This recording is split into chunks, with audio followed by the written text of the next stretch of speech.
Tonight, we will discover the ancient art of letting go through the gentle wisdom of Zen Buddhism. We will walk together through quiet teachings and simple stories of ordinary people who discovered extraordinary freedom. Before we begin, feel free to share what time it is and where you're listening from. You don't need to understand everything we explore together tonight. Just listen. Each tale is a doorway to the peace that comes when we stop fighting what life offers. Gently close your eyes if you haven't already. Let your breathing find its own rhythm. As we journey together through these teachings, let go of needing to remember everything or apply it perfectly. Simply receive what speaks to you and let the rest flow past like water in a stream. Relax. Take a slow, deep breath. And let's begin our journey together. In the mountains of ancient China, there was a village where order mattered above all else. The houses stood in perfect rows. The gardens followed precise patterns. Even the chickens seemed to know exactly where they belonged. This harmony was the life's work of Administrator Chen, a man who believed that proper organization could solve any problem and prevent any suffering. Chen had served the village for 15 years, and during that time he had created rules for everything. When to plant rice and when to harvest it. Where merchants could set up their stalls and for how long. Which paths people should take to the well and which direction they should walk around the temple. He had schedules for festivals, regulations for marriages, and detailed procedures for settling the smallest disputes. The villagers respected Chen's dedication. Under his careful management, their community had prospered. Crops grew in orderly fields. Trade flowed smoothly through organized markets. Children learned their lessons according to structured plans. Everything had its proper place and time. But one spring, the rains came differently than they had for many years. Instead of gentle showers that soaked the fields gradually, heavy storms arrived in bursts, followed by unexpected dry spells. Chen's carefully planned planting schedule, based on decades of previous weather patterns, no longer matched what the sky was actually doing. Some farmers wanted to plant early during the first heavy rain. Others preferred to wait for more predictable conditions. A few suggested planting different crops altogether, varieties that could handle irregular water better. But Chen's regulations were clear. Everyone must plant rice on the appointed day using the approved method in the designated areas. As the unusual weather continued, problems began to multiply. The rice planted according to schedule struggled in the inconsistent conditions. Meanwhile, wild grasses and flowers that had no schedule to follow seemed to thrive in the strange weather, growing thick and green in places where they had never been abundant before. Chen worked longer hours trying to manage these difficulties. He created new rules to address each problem as it arose. Special watering schedules for the struggling crops. Revised market hours to accommodate farmers dealing with unexpected challenges. Additional regulations about which plants could grow where and when they should be removed. But the more rules he created, the more complicated life became for everyone. Farmers spent as much time checking regulations as they did tending their fields. Merchants arrived to find that market rules had changed again overnight. Children missed lessons because their families were busy trying to follow the latest administrative requirements. One morning, Chen stood in the village center surveying the growing chaos despite his best efforts to control it. An old woman named Grandmother Wu, who had lived in the village longer than anyone could remember, approached him with a cup of tea. "Administrator Chen," she said gently, "You look tired." "There is much to organize," Chen replied, accepting the tea gratefully. "The weather has disrupted all our careful plans. I must find a way to restore proper order. May I tell you something I have noticed?" Grandmother Wu asked. Chen nodded, though his attention was partly focused on a group of farmers who were not following the designated path to the fields. "I have watched this village for 70 years, she continued. "I have seen many springs with unusual weather. Each time, the people and the land find their own way to work together. But this spring feels different." "Different how?" "Usually when problems arise, people help each other figure out solutions. They share information about what is working and what is not.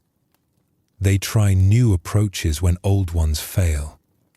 But this spring, everyone keeps asking what the rules say instead of paying attention to what the land and weather are actually doing." Chen felt a flash of irritation. Without proper guidelines, people make poor decisions.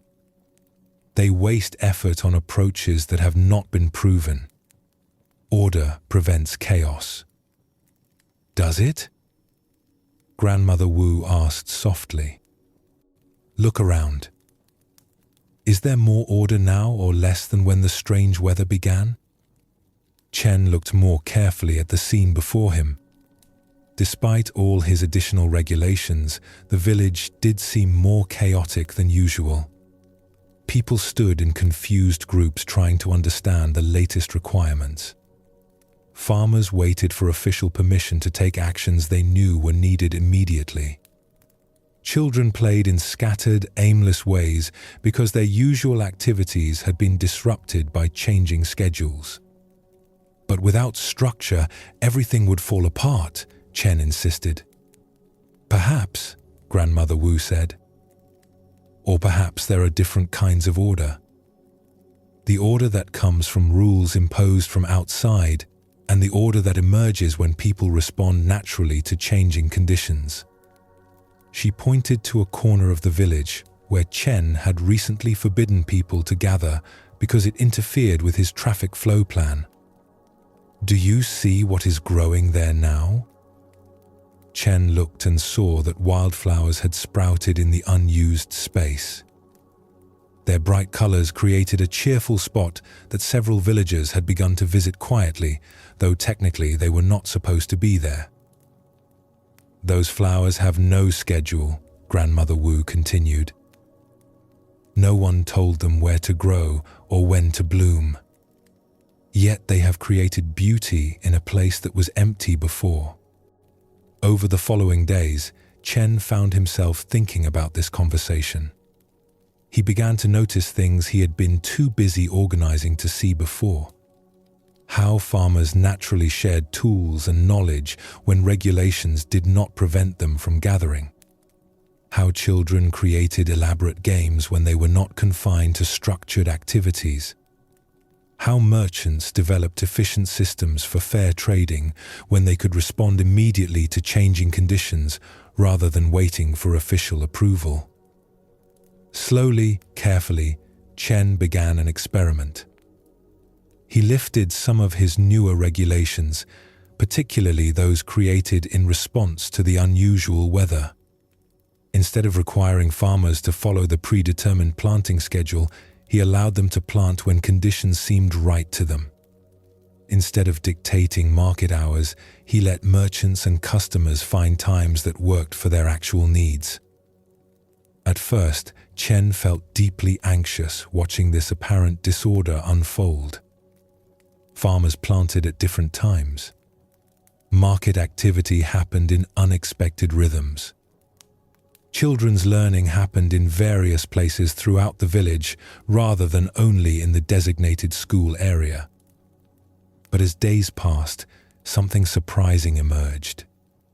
The farmers who planted according to their reading of actual conditions had better success with their crops than those who had followed the prescribed schedule. Markets that operated flexibly attracted more traders and generated more prosperity. Children who learned through natural curiosity and play seemed to retain more knowledge than those confined to rigid lesson plans. Most remarkably, the village began to feel harmonious again, but in a different way than before. Instead of the rigid uniformity that Chen's rules had created, there was a flowing cooperation that adapted naturally to changing circumstances. One evening, as Chen walked through the village and observed this emerging order, he experienced something that would change his approach to administration forever. Watching a group of farmers share knowledge about which seeds worked best in the current conditions, seeing children teach each other games that helped them learn counting and cooperation, witnessing merchants arrange their stalls in patterns that naturally accommodated both sellers and buyers, Chen suddenly understood what Grandmother Wu had meant. True order was not something imposed from outside, but something that emerged when people were free to respond wisely to actual conditions. His role was not to control every detail, but to create space for natural cooperation to flourish. The realization struck him so clearly that he stopped walking and simply stood in the village center, feeling a weight he had not known he was carrying begin to lift from his shoulders. For 15 years, he had been trying to force life into predetermined patterns. Now, he could see that life had its own intelligent patterns that worked better than anything he could design.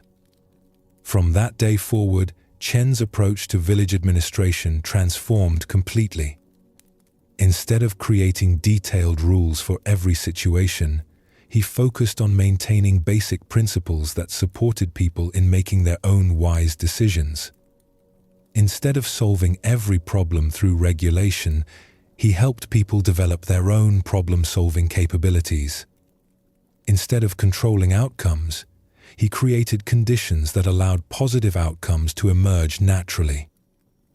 The village continued to prosper, but now its success felt sustainable and alive rather than rigid and fragile.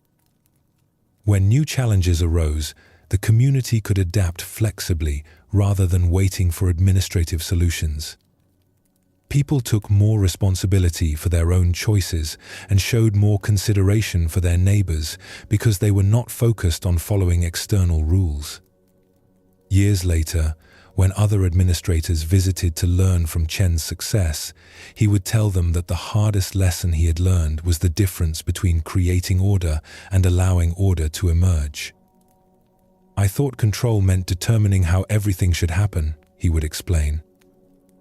But real control means creating space for natural wisdom to operate.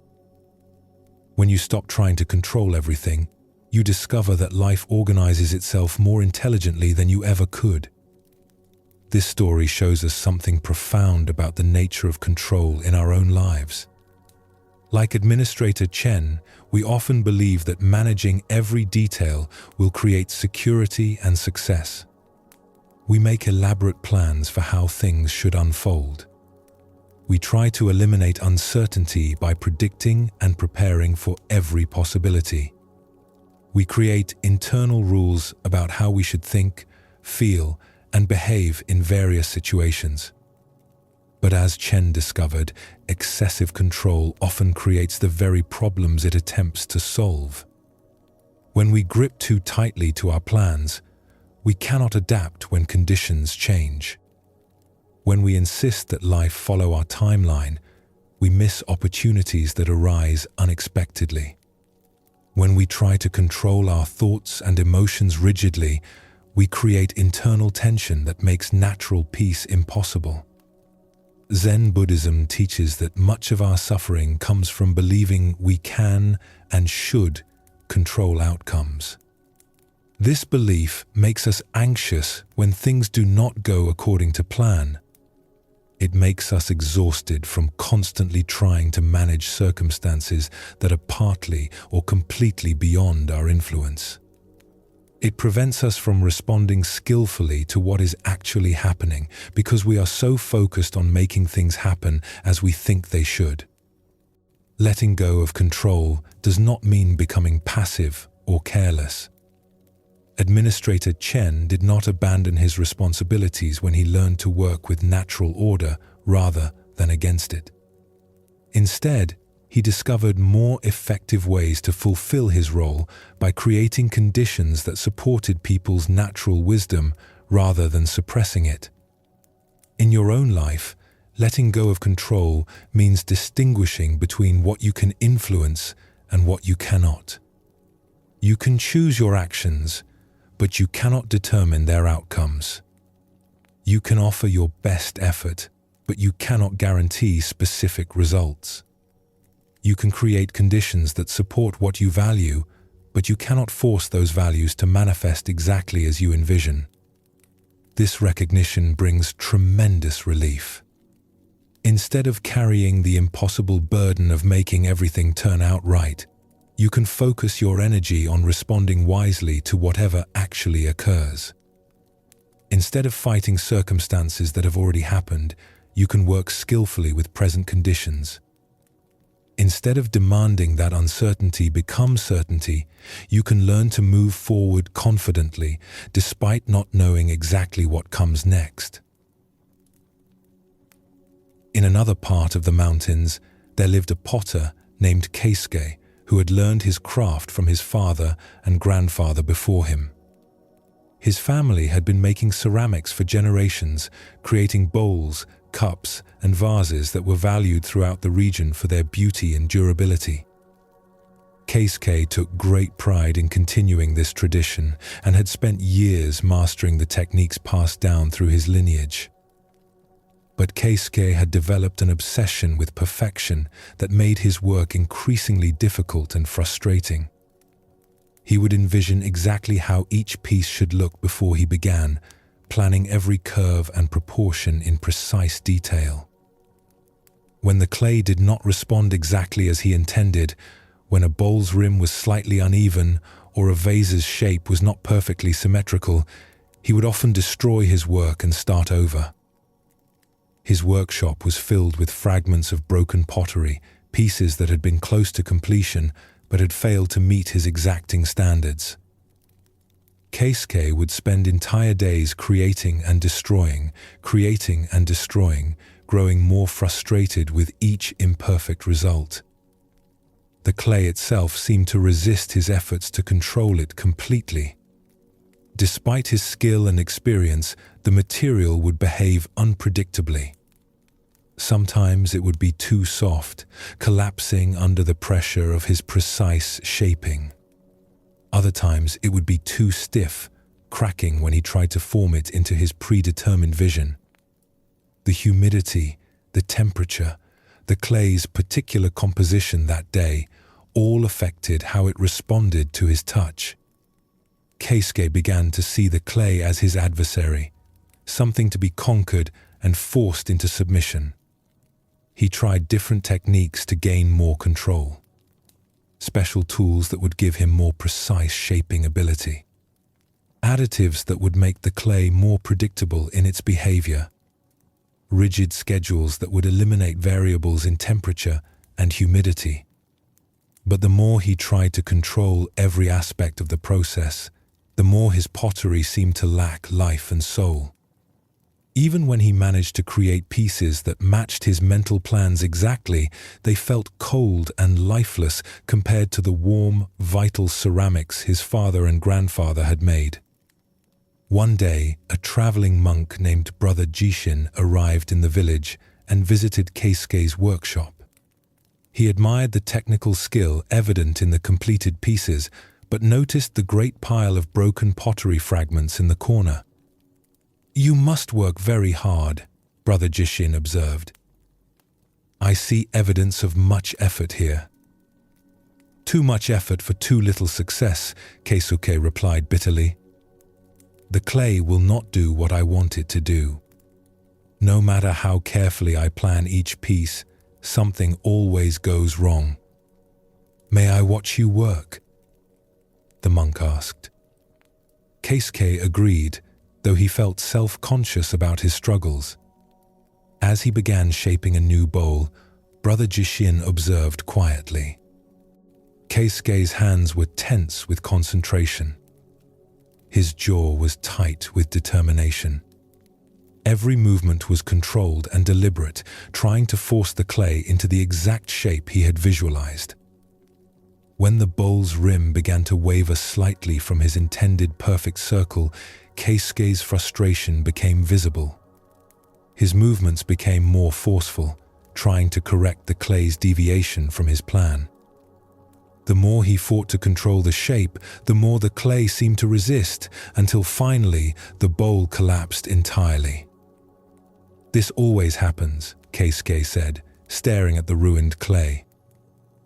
"I can see exactly how it should look, but the material will not cooperate." Brother Jishin was quiet for a moment. Then he asked, "When you were learning this craft as a child, watching your father work, what did you notice about his hands?" Keisuke thought back to those early memories.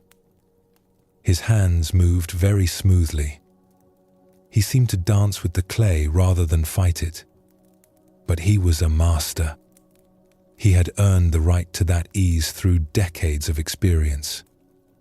"And how did his finished pieces look compared to what you are trying to create?"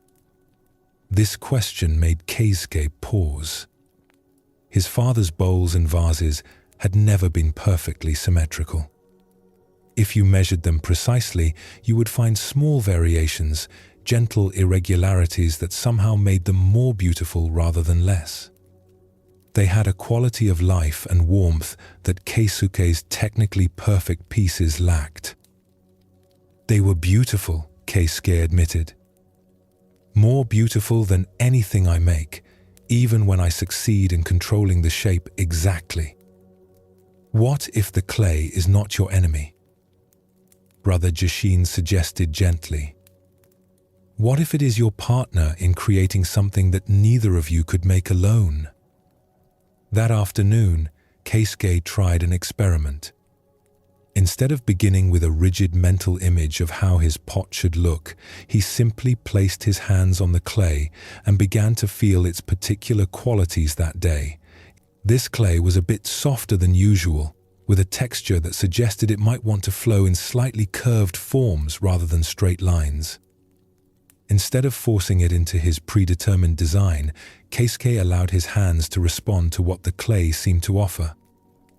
When it wanted to lean slightly to one side, instead of correcting it immediately, he explored whether that lean might create an interesting asymmetry.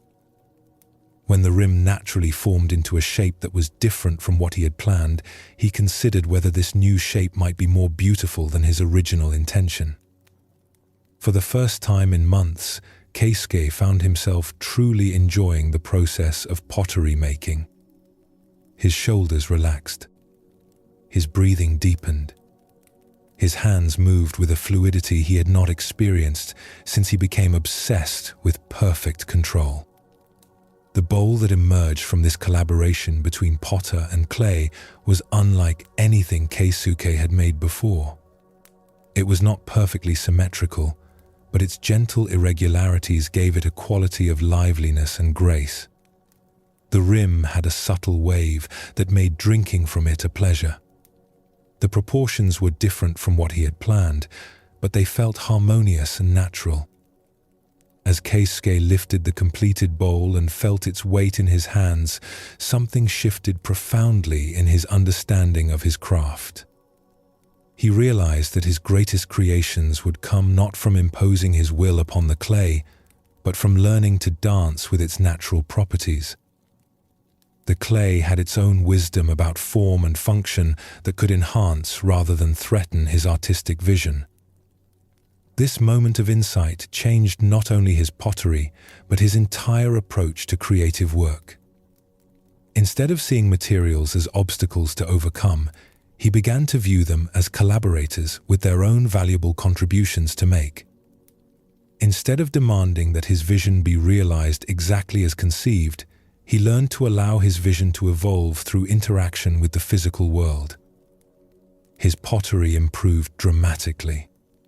Pieces that emerged from this collaborative approach had a quality of natural beauty that his controlled work had never achieved.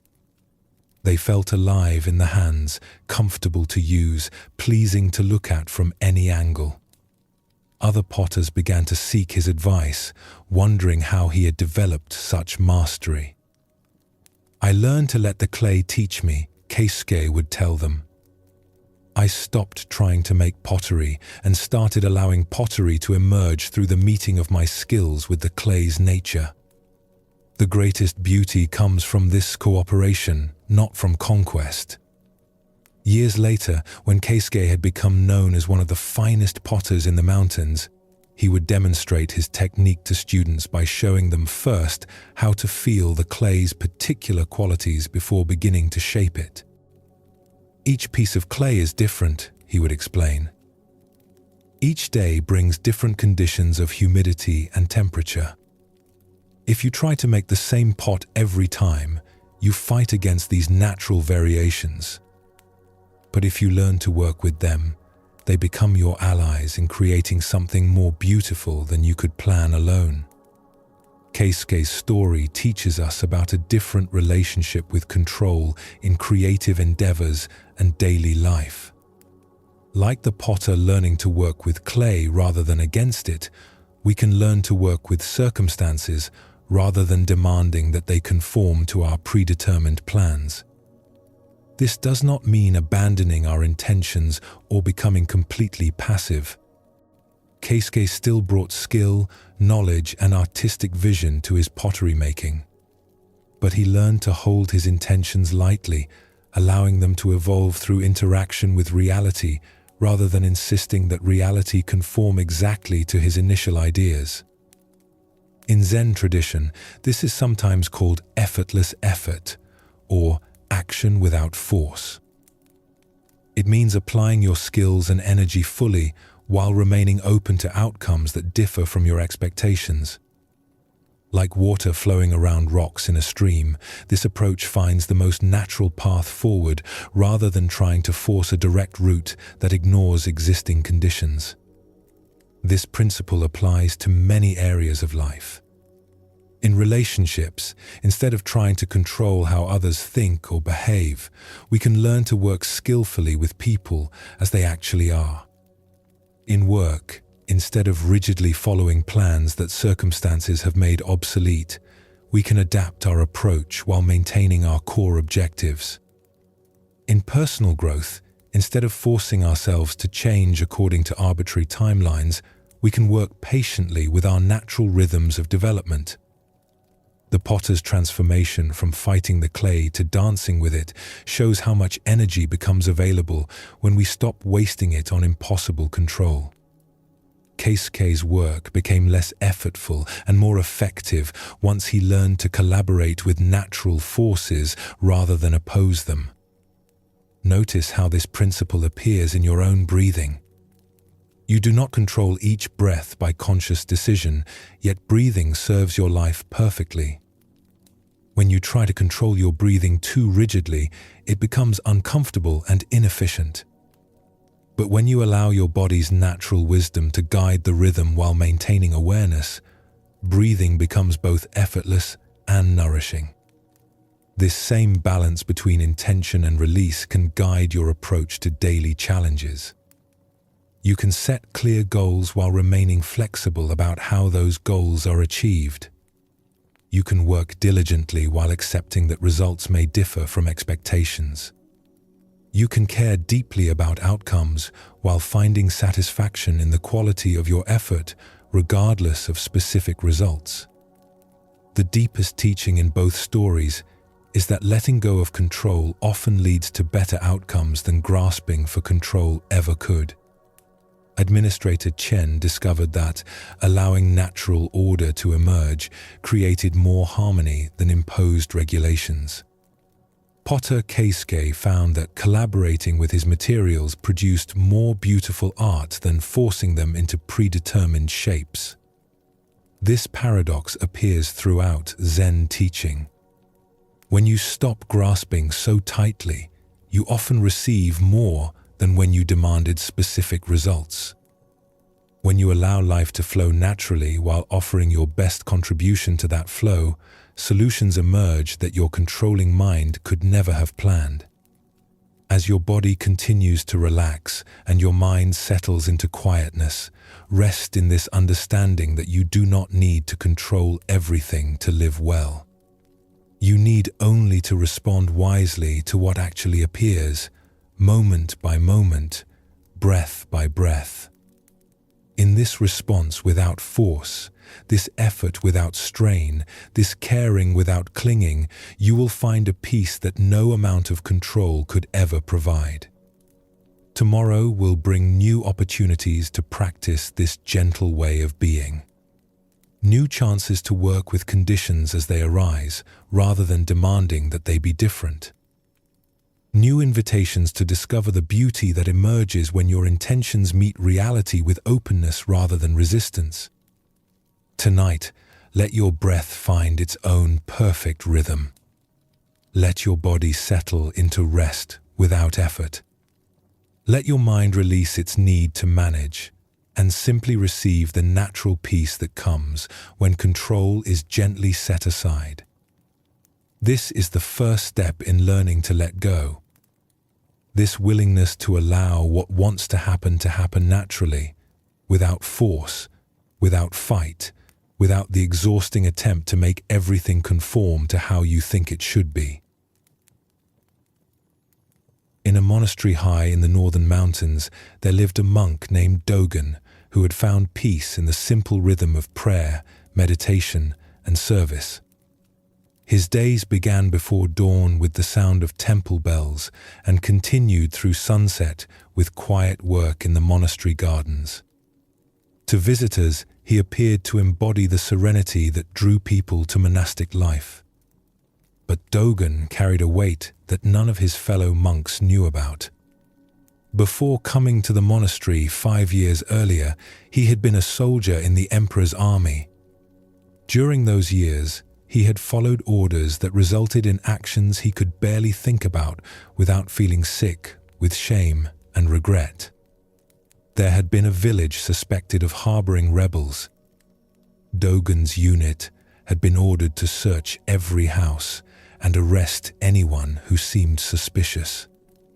In the confusion and fear of that day, decisions had been made quickly, based on incomplete information and the heat of the moment. Innocent people had suffered because of actions Dogen had taken, orders he had followed without questioning deeply enough. When the war ended and soldiers were released from service, Dogen had wandered for months, unable to return to normal life. The faces of people he had harmed haunted his dreams. Their voices seemed to follow him during the day. He could not eat without thinking of families whose meals he had disrupted. He could not sleep peacefully knowing that his actions had cost others their peace. Eventually, this suffering had led him to the monastery, seeking refuge and perhaps forgiveness in a life dedicated to compassion and service. But even after 5 years of meditation, prayer, and good works, the weight of his past had not lifted. If anything, his growing understanding of Buddhist teachings about non-harm made his former actions feel even more terrible. Dogen spent hours in meditation trying to find peace with his past, but instead of serenity, he often found himself reliving those painful scenes over and over. He would imagine what he should have done differently, how he could have questioned orders more courageously, how he might have protected innocent people better. These mental rehearsals of alternative histories brought no relief, only deeper anguish about opportunities for compassion that he had missed. His fellow monks began to notice that despite his dedication to spiritual practice, Dogen seemed burdened rather than liberated by his life at the monastery. During group meditation, he would sit rigidly, his face tight with concentration and pain. During work periods, he labored with grim determination rather than peaceful mindfulness. Even during meals, he ate with the mechanical efficiency of someone fulfilling a duty rather than receiving nourishment. The abbot of the monastery, Master Ekai, was known for his wisdom in helping monks work through difficulties that arose during spiritual development. He had noticed Dogen's struggles, but had waited for the right moment to offer guidance, knowing that some burdens could only be addressed when a person was ready to receive help. One autumn morning, as Dogen knelt weeding the monastery garden with his usual tense concentration, Master Ekai approached and began working quietly beside him. They worked in silence for some time, pulling weeds and preparing the soil for winter rest. Finally, Master Ekai spoke. "Brother Dogen, I have watched you tend this garden for many seasons. You work very hard, but I have never seen you enjoy the feel of earth in your hands or notice the beauty of what grows here." Dogen looked up, startled by this observation. "I try to work mindfully, Master. I focus on each task completely." "Yes, you focus intensely. But your focus seems to be on something other than the present moment. Even when your hands are in the soil, your mind appears to be elsewhere." Dogen felt exposed by this gentle perception. "I struggle with distractions during practice." "What kind of distractions?" For a long moment, Dogen was silent. Then, slowly, he began to share the burden he had carried alone for so many years. He told Master Ekai about his time as a soldier, about the village, about the actions he had taken that seemed unforgivable. He spoke of the faces that haunted him, the regret that felt like a stone in his chest, the guilt that made every moment of peace feel stolen and undeserved. Master Ekai listened without judgment, his hands continuing to work gently with the soil. When Dogen finished speaking, they sat in silence as leaves fell around them in the golden morning light. "Thank you for sharing this pain with me," Master Ekai said finally. "I can see why this burden feels so heavy. Tell me, what do you believe carrying this guilt accomplishes?" "It honors the people who were harmed. It ensures I never forget the importance of compassion.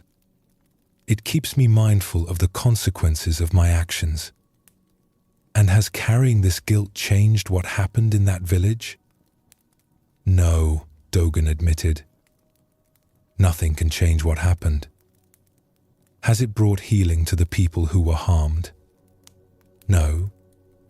They don't even know I exist now." "Has it made you a more compassionate person?" Dogen considered this carefully.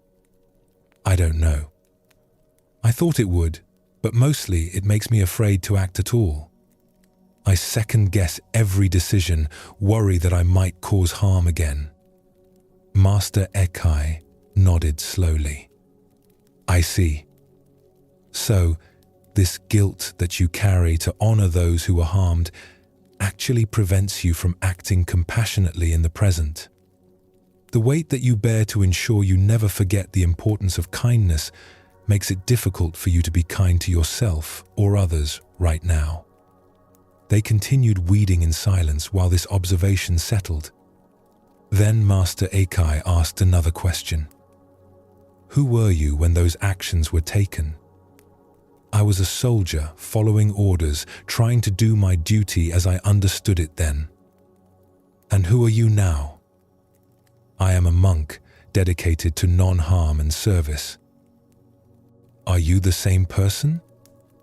Dogen felt something stir in his chest, a possibility he had never considered.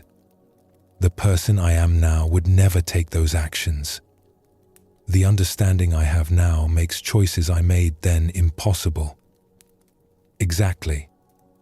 The man who sits here with me has been shaped by regret into someone who deeply values compassion. The actions you took as a soldier helped create the wisdom you now possess. Can you see that your past suffering and your present wisdom are connected?" Over the following weeks, Master Ekai continued to guide Dogen in examining his relationship with his past. They explored how regret could serve transformation without becoming a prison. How memory of past mistakes could inform present choices without paralyzing them.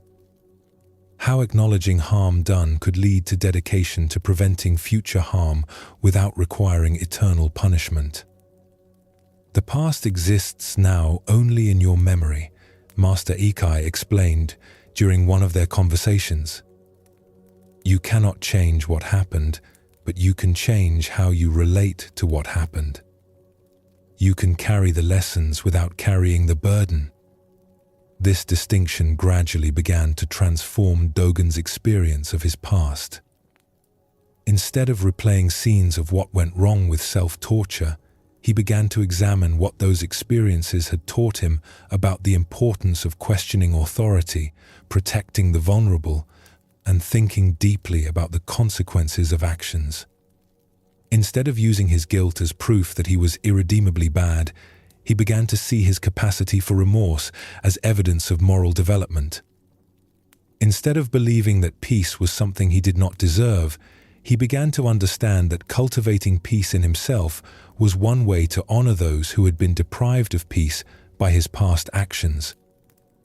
One morning, several months after his conversation with Master Ekai, Dogen was again working in the monastery garden when he experienced something that would complete his transformation.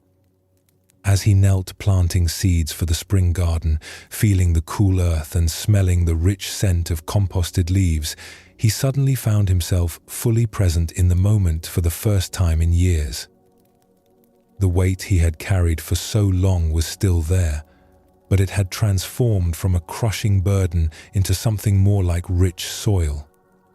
His past experiences, including the painful ones, had become the ground from which his current compassion could grow. He could feel genuine love for the earth in his hands, sincere care for the seeds he was planting, authentic peace in the simple act of nurturing new life. In that moment, Dogen understood that true forgiveness of himself did not mean forgetting what had happened or pretending it was not important. It meant allowing his past mistakes to serve his present dedication to kindness. The pain he had experienced because of actions he regretted had opened his heart to understanding the pain of others. The guilt that had once paralyzed him had motivated him to live differently. From that day forward, Dogen's practice transformed. His meditation became peaceful rather than tormented. His work in the garden became a source of joy rather than grim duty. His interactions with fellow monks and visitors became warm and natural rather than self-conscious and withdrawn. When visitors to the monastery noticed the change in him and asked about his serenity, Dogen would sometimes share what he had learned about carrying the past skillfully. Regret can be a teacher or a prison, he would say. When we use our mistakes to torment ourselves endlessly, we waste the lessons they offer. But when we allow our past pain to deepen our present compassion, our worst experiences can become sources of wisdom. In another part of the mountains, there lived a merchant named Fujiwara who had spent 30 years building what he considered a perfect life. Through careful planning, hard work, and strategic thinking, he had accumulated substantial wealth, earned respect in his community, and created a comfortable existence for his family. Fujiwara owned the largest trading business in his region, with warehouses full of goods, reliable relationships with suppliers and customers, and enough saved wealth to ensure security for generations. His house was filled with beautiful objects collected during years of successful trading. His children attended the best schools and expected to inherit both wealth and social position. More than his possessions, Fujiwara was proud of his identity as a successful businessman. He took satisfaction in being known as someone who could solve problems, negotiate fair deals, and provide good lives for his family and employees. When people in the community faced financial difficulties, they would often seek his advice or assistance. But one spring, heavy rains in the mountains caused floods that had not been seen for generations. The river that ran through Fujiwara's town, normally peaceful and contained, became a raging torrent that destroyed everything in its path. In a single day, Fujiwara lost everything. His warehouses were swept away with all their contents. His house was damaged beyond repair, and most of his beautiful possessions were destroyed or carried off by the floodwaters. The records of his business transactions, his accounts, his carefully built relationships with distant trading partners all disappeared in the chaos. Most devastating of all, the flood destroyed not just his wealth, but his entire identity. Without his business, his possessions, his role as a successful merchant, Fujiwara felt like he no longer knew who he was. The self-confidence that had carried him through decades of challenges evaporated when the external sources of that confidence were washed away. In the months following the flood, as the community began rebuilding, Fujiwara fell into deep despair. While his neighbors focused on reconstructing their simpler homes and livelihoods, he found himself paralyzed by the magnitude of what he had lost. Every time he tried to think about starting over, he was overwhelmed by memories of what his life had been before. He would walk through the town and see the empty foundation where his house had stood, remembering the beautiful room where he had entertained important guests. He would pass the cleared space where his warehouses had been, thinking about the carefully organized inventory that had represented years of accumulated success. He would encounter former business associates and feel ashamed that he could no longer offer them the deals and opportunities they had come to expect from him. Fujiwara's wife and children adapted to their reduced circumstances with resilience that surprised him. They found shelter with relatives, took on simple work to contribute to the household, and seemed to accept their changed situation with grace. But Fujiwara could not let go of what had been lost. He spent his days comparing their current poverty to their former prosperity, their present uncertainty to their past security. One evening, as Fujiwara sat by the river that had destroyed his life, an old monk named Brother Myoan approached and asked if he could share the peaceful spot by the water. Fujiwara agreed reluctantly, not feeling particularly interested in conversation, but too polite to refuse. They sat in silence for some time, watching the river flow gently now that the flood season had passed. Finally, Brother Myoan spoke. "This river has carved a new channel through your town. It flows differently than it did before the flood." "Yes," Fujiwara replied bitterly. "It destroyed everything in its path." "And now?" Fujiwara looked more carefully at the water. It was true that the river had carved a new course, but the water itself seemed calm and clear. Where the flooding had washed away debris and old structures, new green growth was already beginning to appear. "Now it flows peacefully," he admitted. The same water that brought destruction also brought renewal. The flood that ended one phase of life made space for whatever comes next, but I lost everything, Fujiwara said. 30 years of work gone in a single day. "Tell me," Brother Myoan asked gently, "what did you actually lose?" "My business, my wealth, my home, my position in the community." "And what do you still have?" This question annoyed Fujiwara. "Nothing of importance. Just the clothes I'm wearing and whatever charity people offer." "What about your skills as a trader? Your understanding of business?" Your knowledge of what people need and value? Fujiwara had not thought about these things as possessions he still owned. I suppose those are still there. And your relationships with your family? Your years of experience in solving problems? Your ability to work hard and think strategically? Slowly, Fujiwara began to realize that while he had lost the external results of 30 years of work, he had not lost the capabilities that had created those results. The flood had taken away what he had built, but it could not wash away what he had learned. But even if I still have these abilities, Fujiwara said, I'm too old to start over. I don't have the energy to rebuild what took decades to create. Who says you need to rebuild the same thing? Brother Myoan asked. Perhaps what you lost was meant to be let go, so something new could emerge. Over the following weeks, this conversation remained in Fujiwara's mind. Gradually, he began to notice that his attachment to his former life was preventing him from seeing possibilities in his present situation. While he was focused on mourning what was gone, opportunities for new kinds of contribution were appearing around him. The flood had created needs in the community that hadn't existed before. People needed help organizing rebuilding efforts. They needed someone who understood logistics and planning. They needed a person with experience in negotiating and problem solving to help coordinate recovery work. Slowly, almost without making a conscious decision, Fujiwara began to offer his skills to these community needs.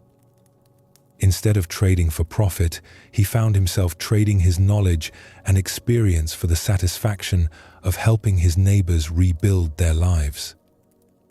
At first, this felt like a poor substitute for his former success. But as weeks passed, Fujiwara discovered something unexpected. Working to help others recover from the disaster brought him a sense of purpose and satisfaction that his personal wealth accumulation had never provided. One morning, as he was helping organize the rebuilding of the community market, Fujiwara realized that he was genuinely happy for the first time since the flood.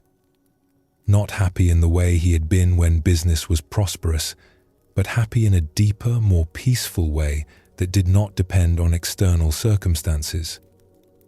The work he was doing now used the same skills he had developed as a merchant, but directed toward community benefit rather than personal gain. The recognition he received from neighbors was based on his helpfulness rather than his wealth. The security he felt came from knowing he could contribute meaningfully regardless of what he owned. In that moment of realization, Fujiwara experienced a profound letting go. He released his attachment to the identity of successful merchant and discovered underneath it a more essential identity of useful person. He let go of defining himself by what he possessed and found a definition based on what he could offer. The flood had forced him to lose everything external, but in losing those things he had found something internal that could never be washed away by any disaster. His capacity to contribute, to solve problems, to care about others' well-being, these were possessions that no flood could destroy. Years later, when young merchants would ask Fujiwara for advice about building wealth and security, he would tell them about the flood that had been both the worst and best thing that ever happened to him. I thought security came from accumulating things that could be lost, he would explain. But real security comes from developing capabilities that can never be taken away. I thought identity came from what I owned, but I discovered it comes from what I can offer. The flood took away everything I thought I needed and revealed everything I actually need. These two stories teach us profound truths about releasing our attachment to the past, whether that past contains actions we regret or achievements we have lost. Dogen's transformation shows us that we can carry the lessons of past mistakes without being imprisoned by guilt and shame. His journey from tormented regret to peaceful wisdom demonstrates that our worst experiences can become sources of compassion if we learn to relate to them skillfully. The key insight in Dogen's story is that endless self-punishment does not honor those we may have harmed or prevent future harm from occurring. In fact, being paralyzed by guilt often prevents us from acting compassionately in the present. True amends for past mistakes come through allowing those mistakes to teach us how to live more wisely now. Zen Buddhism teaches that the past exists only in memory, not in reality. The actions you took yesterday, the words you spoke last week, the choices you made years ago, all exist now only as thoughts arising in present awareness. You cannot change what happened, but you can change how you relate to what happened. This does not mean pretending that past actions were unimportant or denying the real effects they may have had. It means distinguishing between honoring the lessons of experience and torturing yourself with endless regret. The person you are now has been shaped by all your experiences, including the painful ones. Your capacity for wisdom often grows directly from your capacity for learning from mistakes.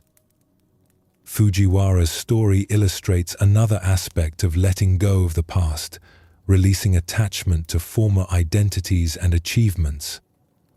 Like many people, Fujiwara had built his sense of self around external accomplishments and possessions. When these were taken away, he initially felt like he no longer existed. But the flood revealed what the Buddhist teachings call the difference between the small self and the true self. The small self consists of roles, possessions, achievements, and social positions. The true self includes the deeper capabilities, wisdom, and capacity for love that exist independent of external circumstances. When Fujiwara learned to let go of defining himself by what he had accumulated and discovered his identity in what he could contribute, he found a sense of security and satisfaction that no external loss could threaten. This is the freedom that comes from loosening our attachment to past achievements and identities. Many people live as prisoners of their own past success, feeling obligated to maintain identities and lifestyles that no longer serve them. Others remain trapped by past failures, believing that mistakes define their worth permanently. Both forms of attachment to the past prevent us from responding freely to present opportunities. The wisdom in both stories is that the past can inform the present without controlling it.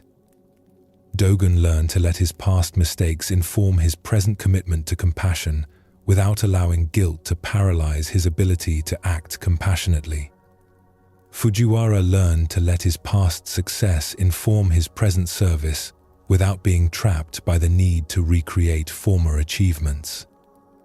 In your own life, notice where attachment to the past may be limiting your freedom in the present. Are there regrets you carry that have become more burdensome than instructive?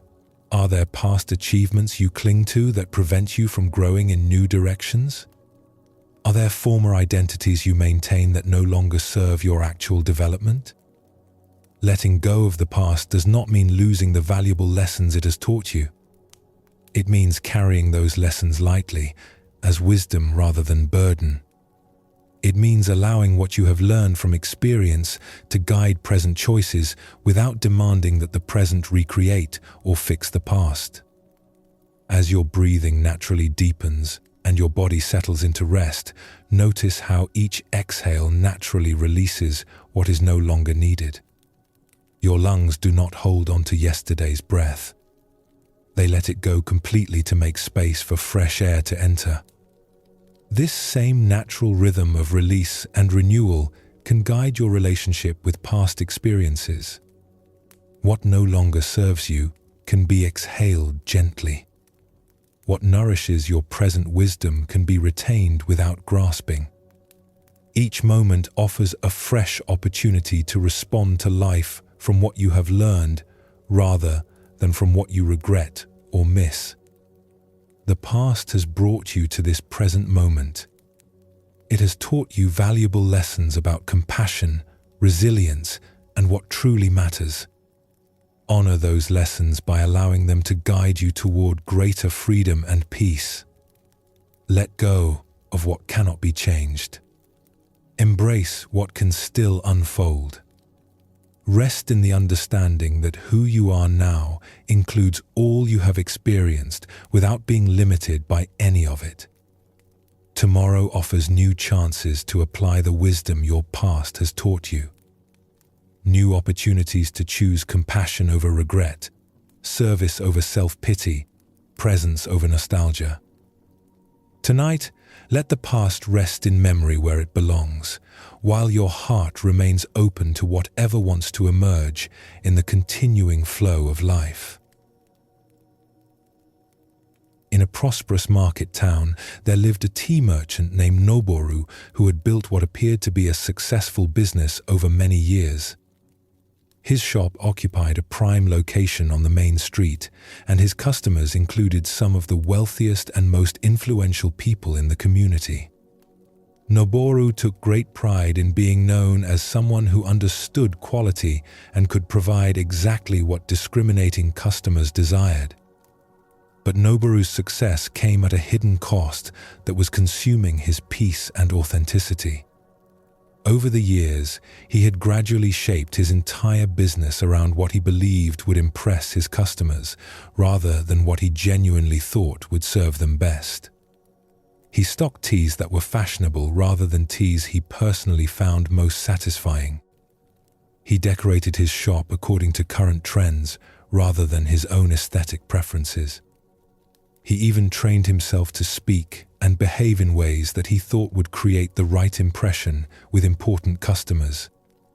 This constant adaptation to others' expectations had become so habitual that Noboru had almost forgotten what his own preferences actually were. When he tasted different teas, his first thought was not whether he enjoyed them, but whether they would appeal to customers who expected him to stock only the finest varieties.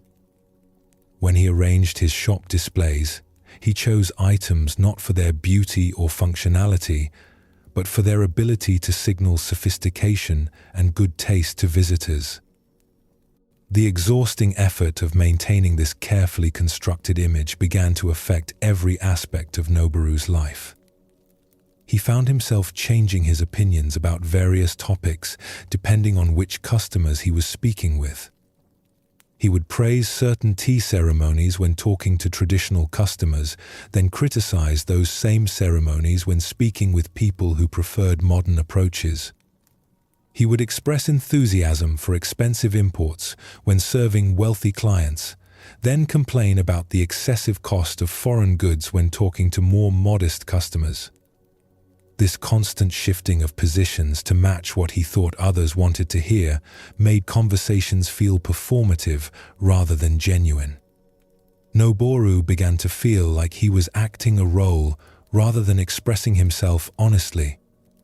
Worse, he started to doubt his own judgment about tea, about business, and about what truly mattered to him personally. The strain of this performance became particularly evident during a busy festival season when many visitors came to town and his shop was constantly full of potential customers. Noboru found himself agreeing with contradictory opinions expressed by different people within the same hour. When one customer praised a particular type of tea ceremony as the height of refinement, Noboru enthusiastically agreed. When the next customer criticized that same ceremony as pretentious and outdated, Noboru nodded along with equal enthusiasm. One afternoon, after a particularly exhausting day of shifting his expressed opinions to match various customers' preferences, Noboru realized he could no longer remember what he actually thought about topics he had once felt passionate about. His genuine preferences had been buried under layers of calculated responses designed to please others. That evening, feeling confused and depleted, Noboru closed his shop early and walked to a small temple on the outskirts of town, where he sometimes went to find quiet when business pressures became overwhelming. As he sat in the peaceful garden, trying to sort through his tangled thoughts, an elderly monk named Brother Rio approached and asked if he could share the bench. They sat in comfortable silence for some time, watching the sun set behind the mountains. Finally, Brother Rio spoke quietly. "You seem troubled, friend. Is there something weighing on your mind?" Noboru found himself sharing his confusion about his business, his customers, and his own lost sense of authentic preference. He described how trying to please everyone had left him uncertain about his own opinions on topics he had once understood clearly. "I used to love tea," Noboru said. "I used to have strong feelings about which varieties were truly exceptional and which ceremonies brought out the best qualities in different blends. But now I find myself praising whatever I think each customer wants to hear. I've lost touch with my own taste." Brother Rio listened thoughtfully. When Noboru finished speaking, the monk asked a simple question that cut to the heart of the matter. "When you started your tea business, what drew you to this work?" Noboru had to think back many years to remember. "I loved sharing good tea with people. I enjoyed helping them discover flavors and ceremonies that brought them pleasure and peace. I felt excited about connecting people with teas that matched their genuine preferences. And do you still help people discover what truly brings them pleasure?" This question made Noboru pause. He realized that in his effort to impress customers with his sophisticated knowledge, he had stopped asking them what they actually enjoyed. Instead of helping them explore their own tastes, he had been trying to convince them to appreciate whatever he thought would make him seem knowledgeable and successful. "I think I've been more focused on demonstrating my expertise than on serving their real needs," Noboru admitted. "And how has this approach affected your satisfaction with your work?" "It's made everything feel false and exhausting. Even when customers praise my knowledge or buy expensive teas, I don't feel genuinely satisfied because I know I'm performing rather than sharing something I truly believe in." Brother Rio was quiet for a moment, watching leaves fall in the temple garden. Then he asked another penetrating question. "If you were the only person who would ever know about the quality of tea you served, how would you run your business?" This hypothetical struck Noboru powerfully. If no one else would ever form an opinion about his choices, if there were no customers to impress and no reputation to maintain, what kind of tea would he stock? How would he arrange his shop? What kind of service would he offer? As he considered these questions, Noboru began to reconnect with preferences and values he had not consulted in years. He realized that if he were serving tea only for his own satisfaction, he would choose varieties based on their actual quality and character rather than their fashionable reputation. He would create a shop environment that felt welcoming and authentic rather than impressive. He would focus on understanding each customer's genuine preferences rather than trying to shape their opinions to match current trends.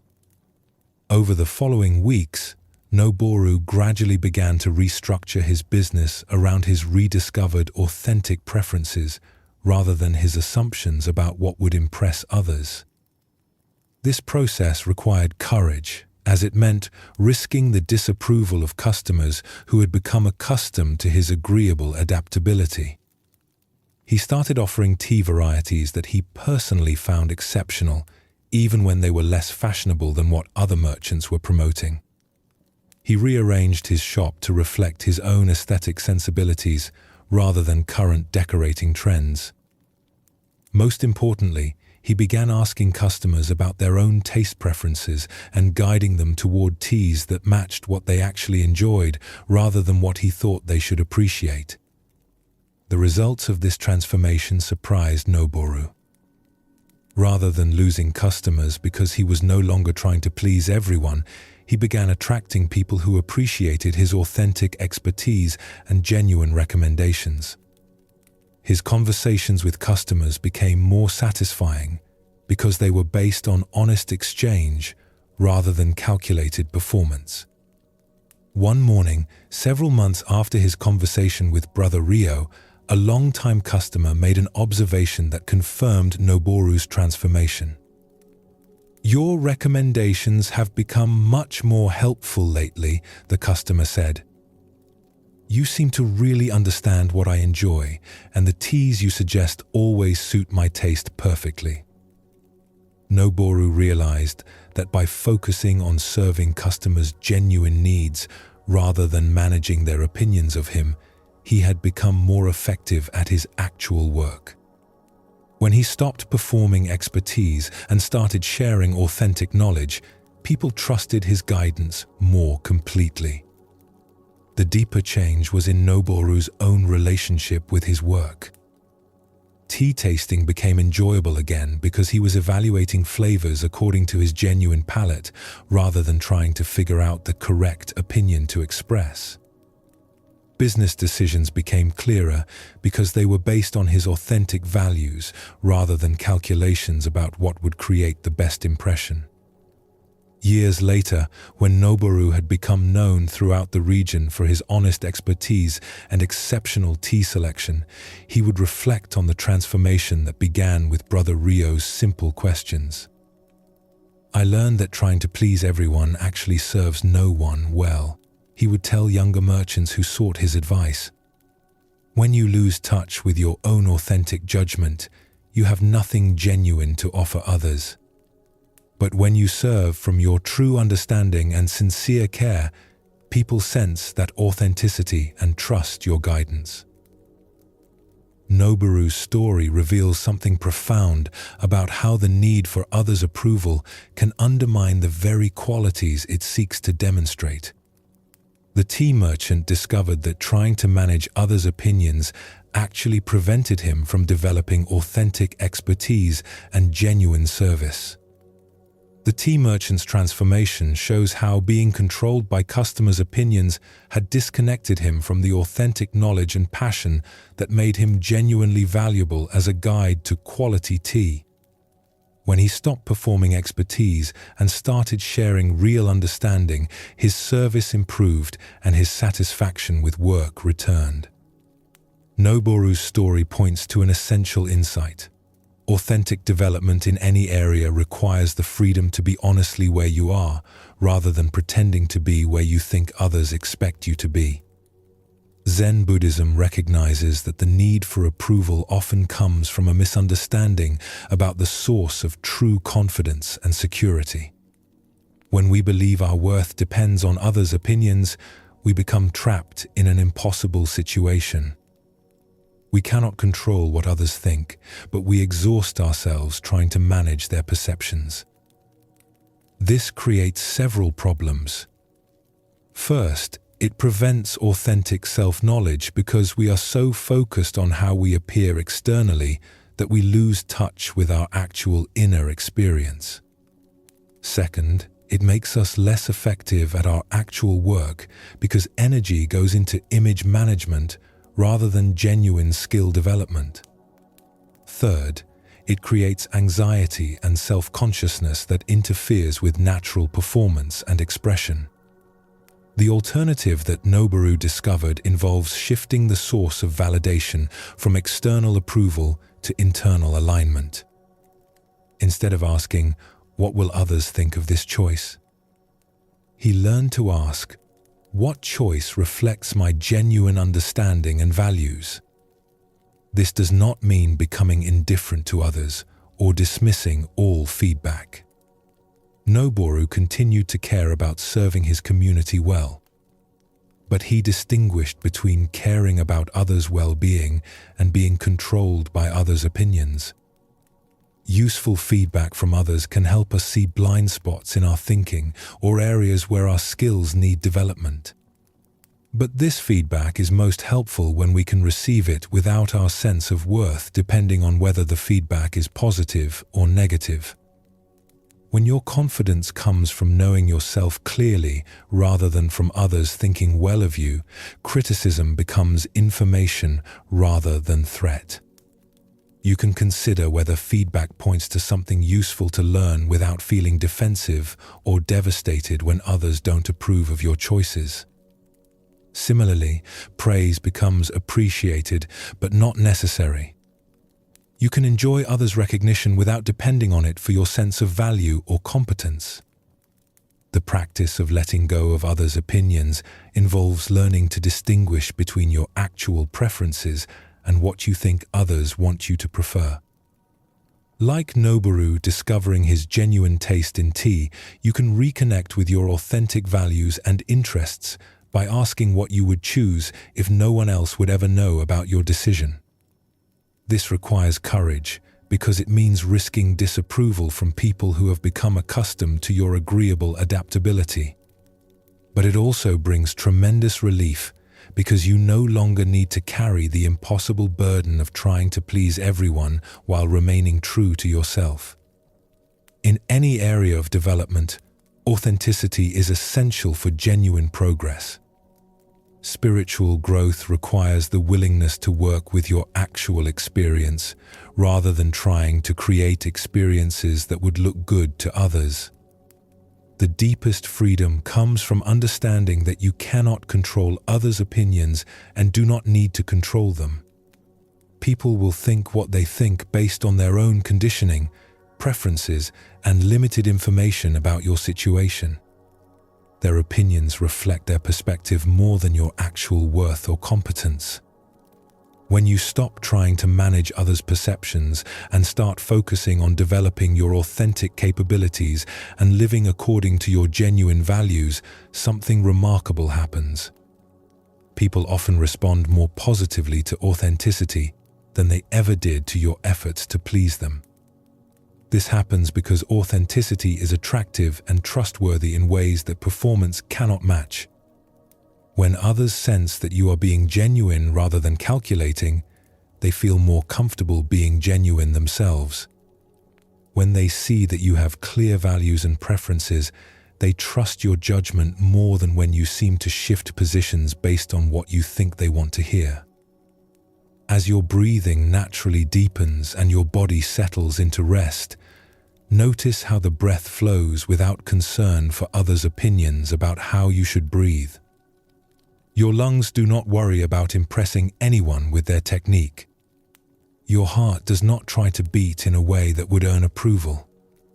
The natural functions of your body operate from their own intelligence rather than from concern about external evaluation. This same natural authenticity is available in all areas of life. You can speak from your genuine understanding rather than from calculations about what would sound impressive. You can make choices based on your actual values rather than on what you think others expect. You can develop your capabilities according to your real interests rather than according to what would create the best impression. The peace that comes from this authenticity is deeper and more stable than any satisfaction that comes from others' approval. External approval feels good temporarily, but requires constant maintenance and can be withdrawn at any time. Internal alignment with your genuine values and authentic development creates a sense of rightness that persists regardless of others' changing opinions.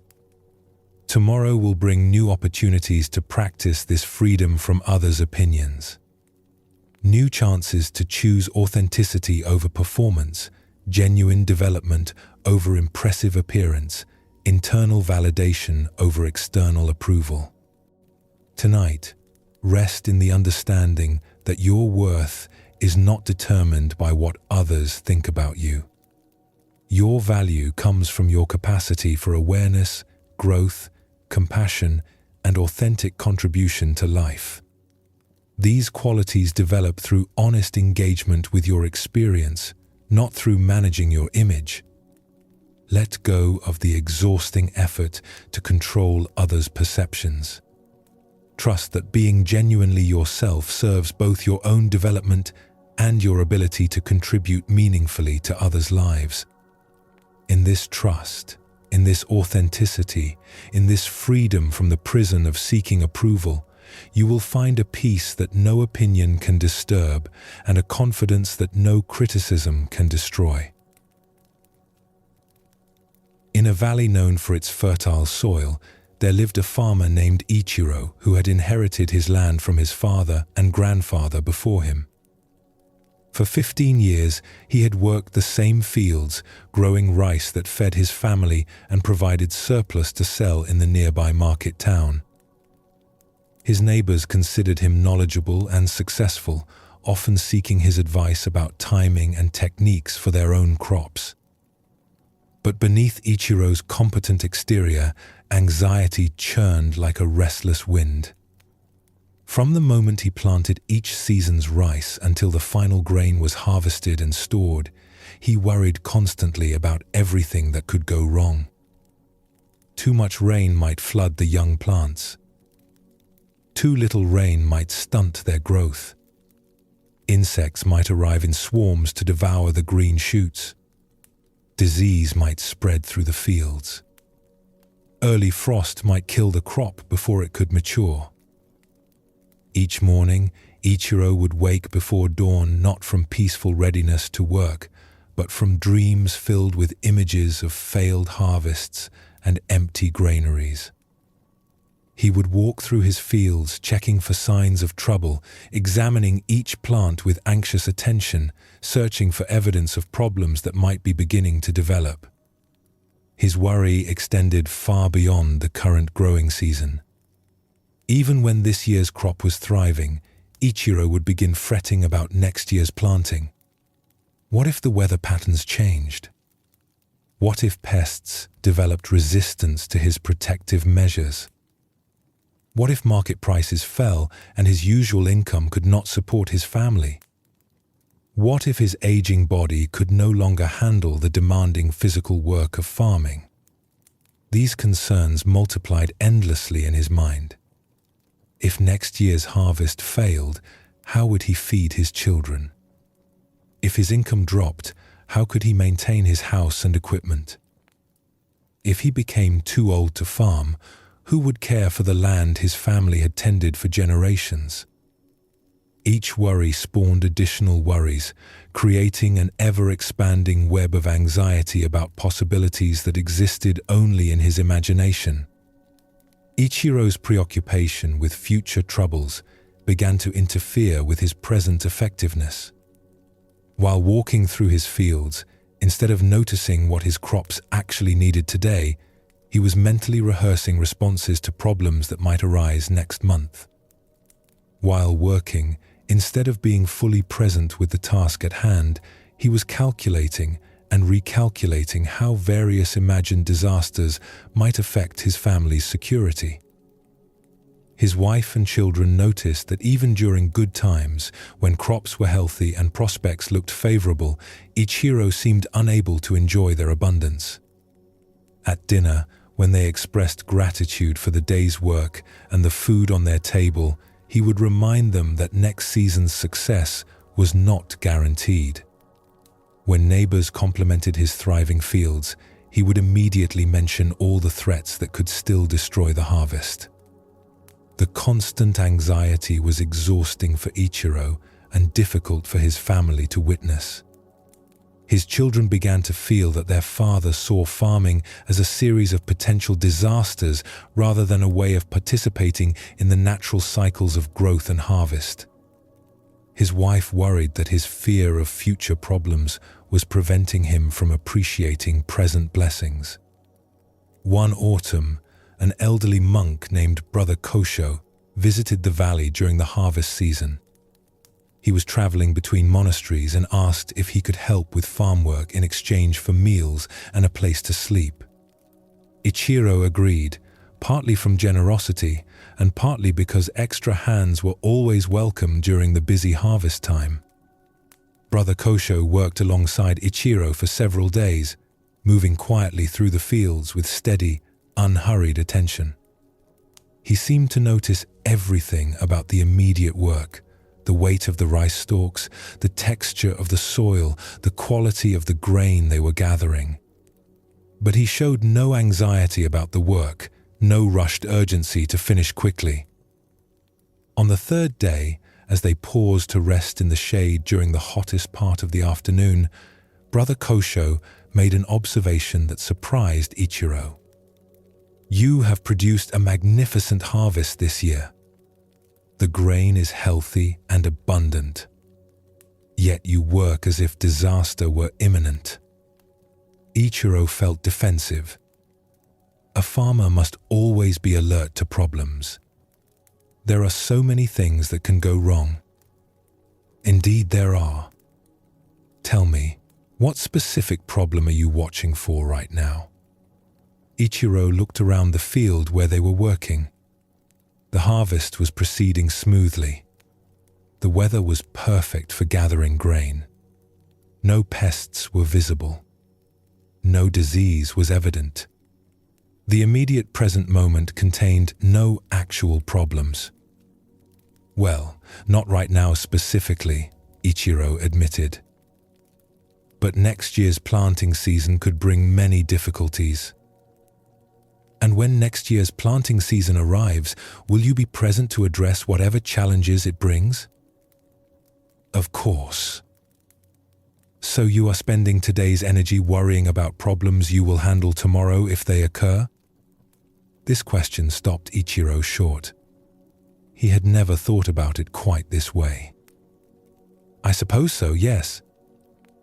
Brother Kosho was quiet for a moment, watching a bird land on a nearby fence post and then fly away. "I noticed that bird does not seem worried about where tomorrow's food will come from.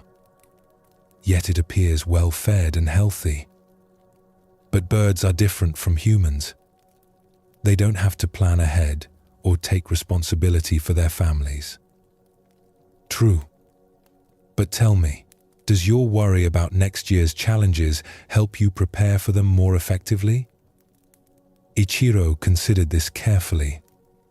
Most of his anxiety was not about practical preparation. He did plan ahead, researching better farming techniques, saving seeds from his best plants, maintaining his tools and equipment. But the worry that kept him awake at night and distracted him during the day was not productive planning. It was simply mental rehearsal of feared scenarios over which he had little control. "I suppose most of my worry doesn't actually help me prepare," he admitted reluctantly. "It just makes me feel like I'm doing something about uncertainties." "And how do you feel when you spend your energy this way?" "Tired. Anxious. Sometimes I can barely enjoy good times because I'm so focused on how they might end." Brother Kosho nodded understanding. "Would you like to learn a different way to think about the future?"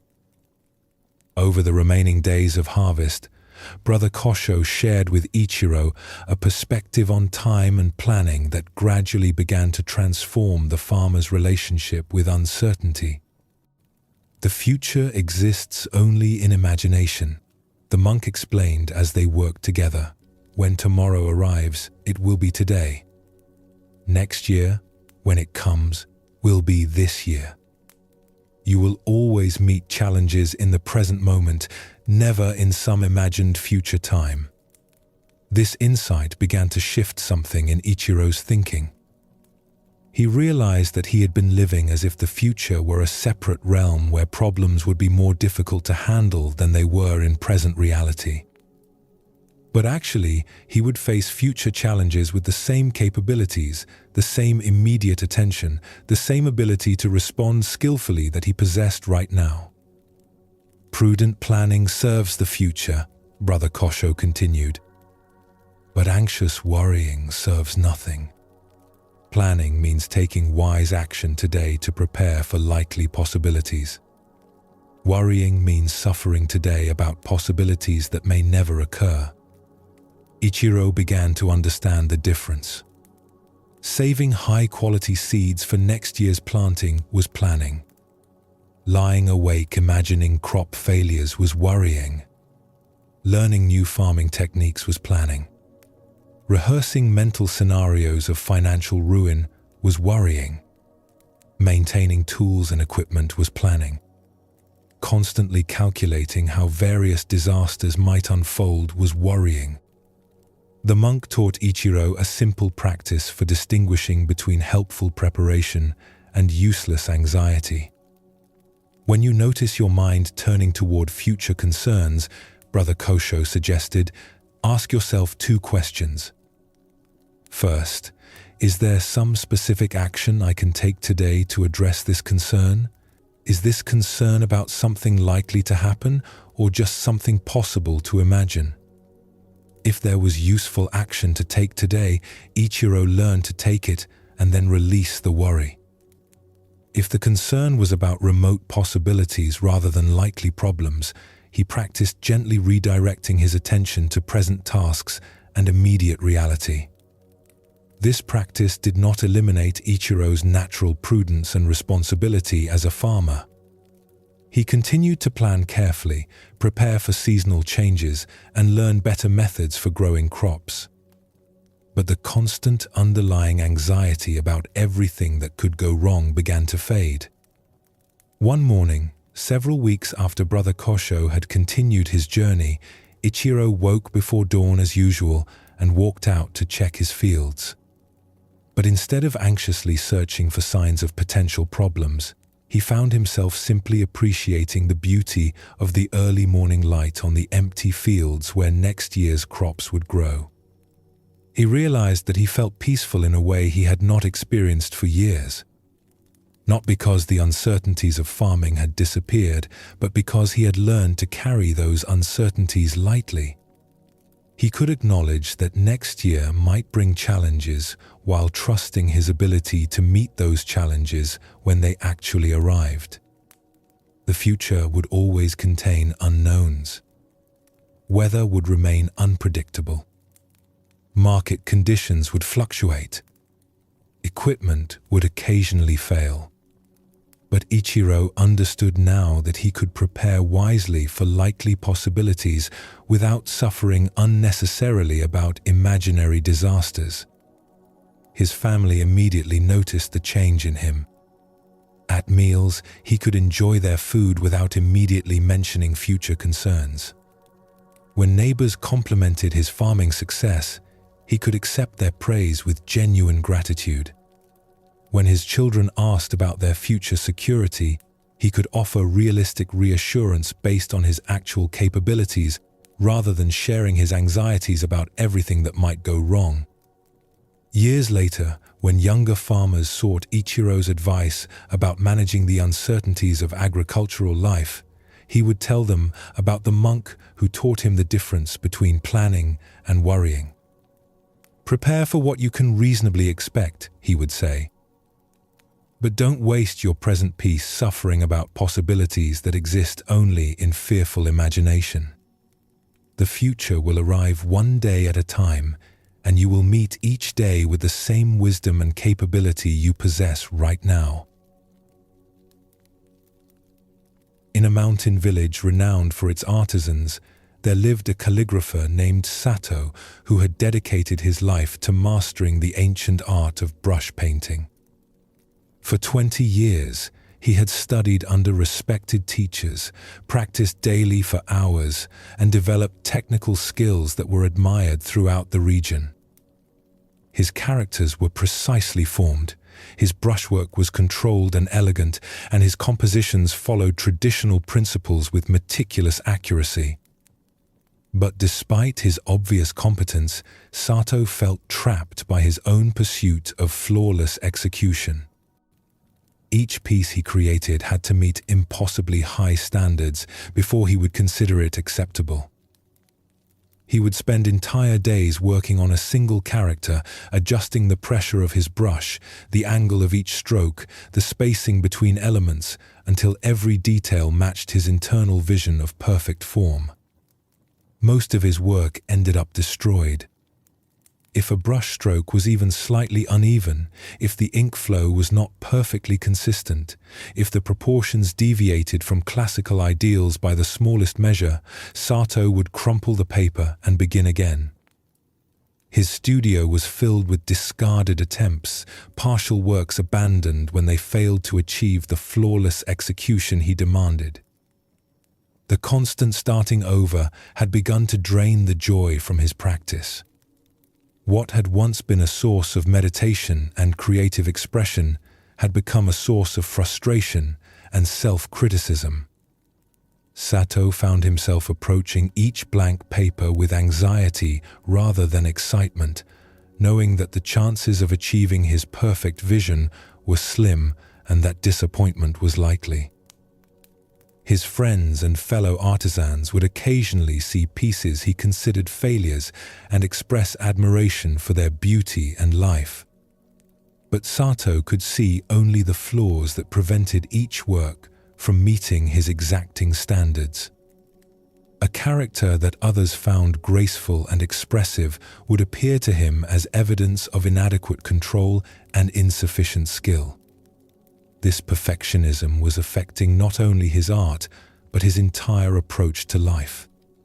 Sato applied the same impossible standards to his daily activities. His house had to be arranged with perfect order.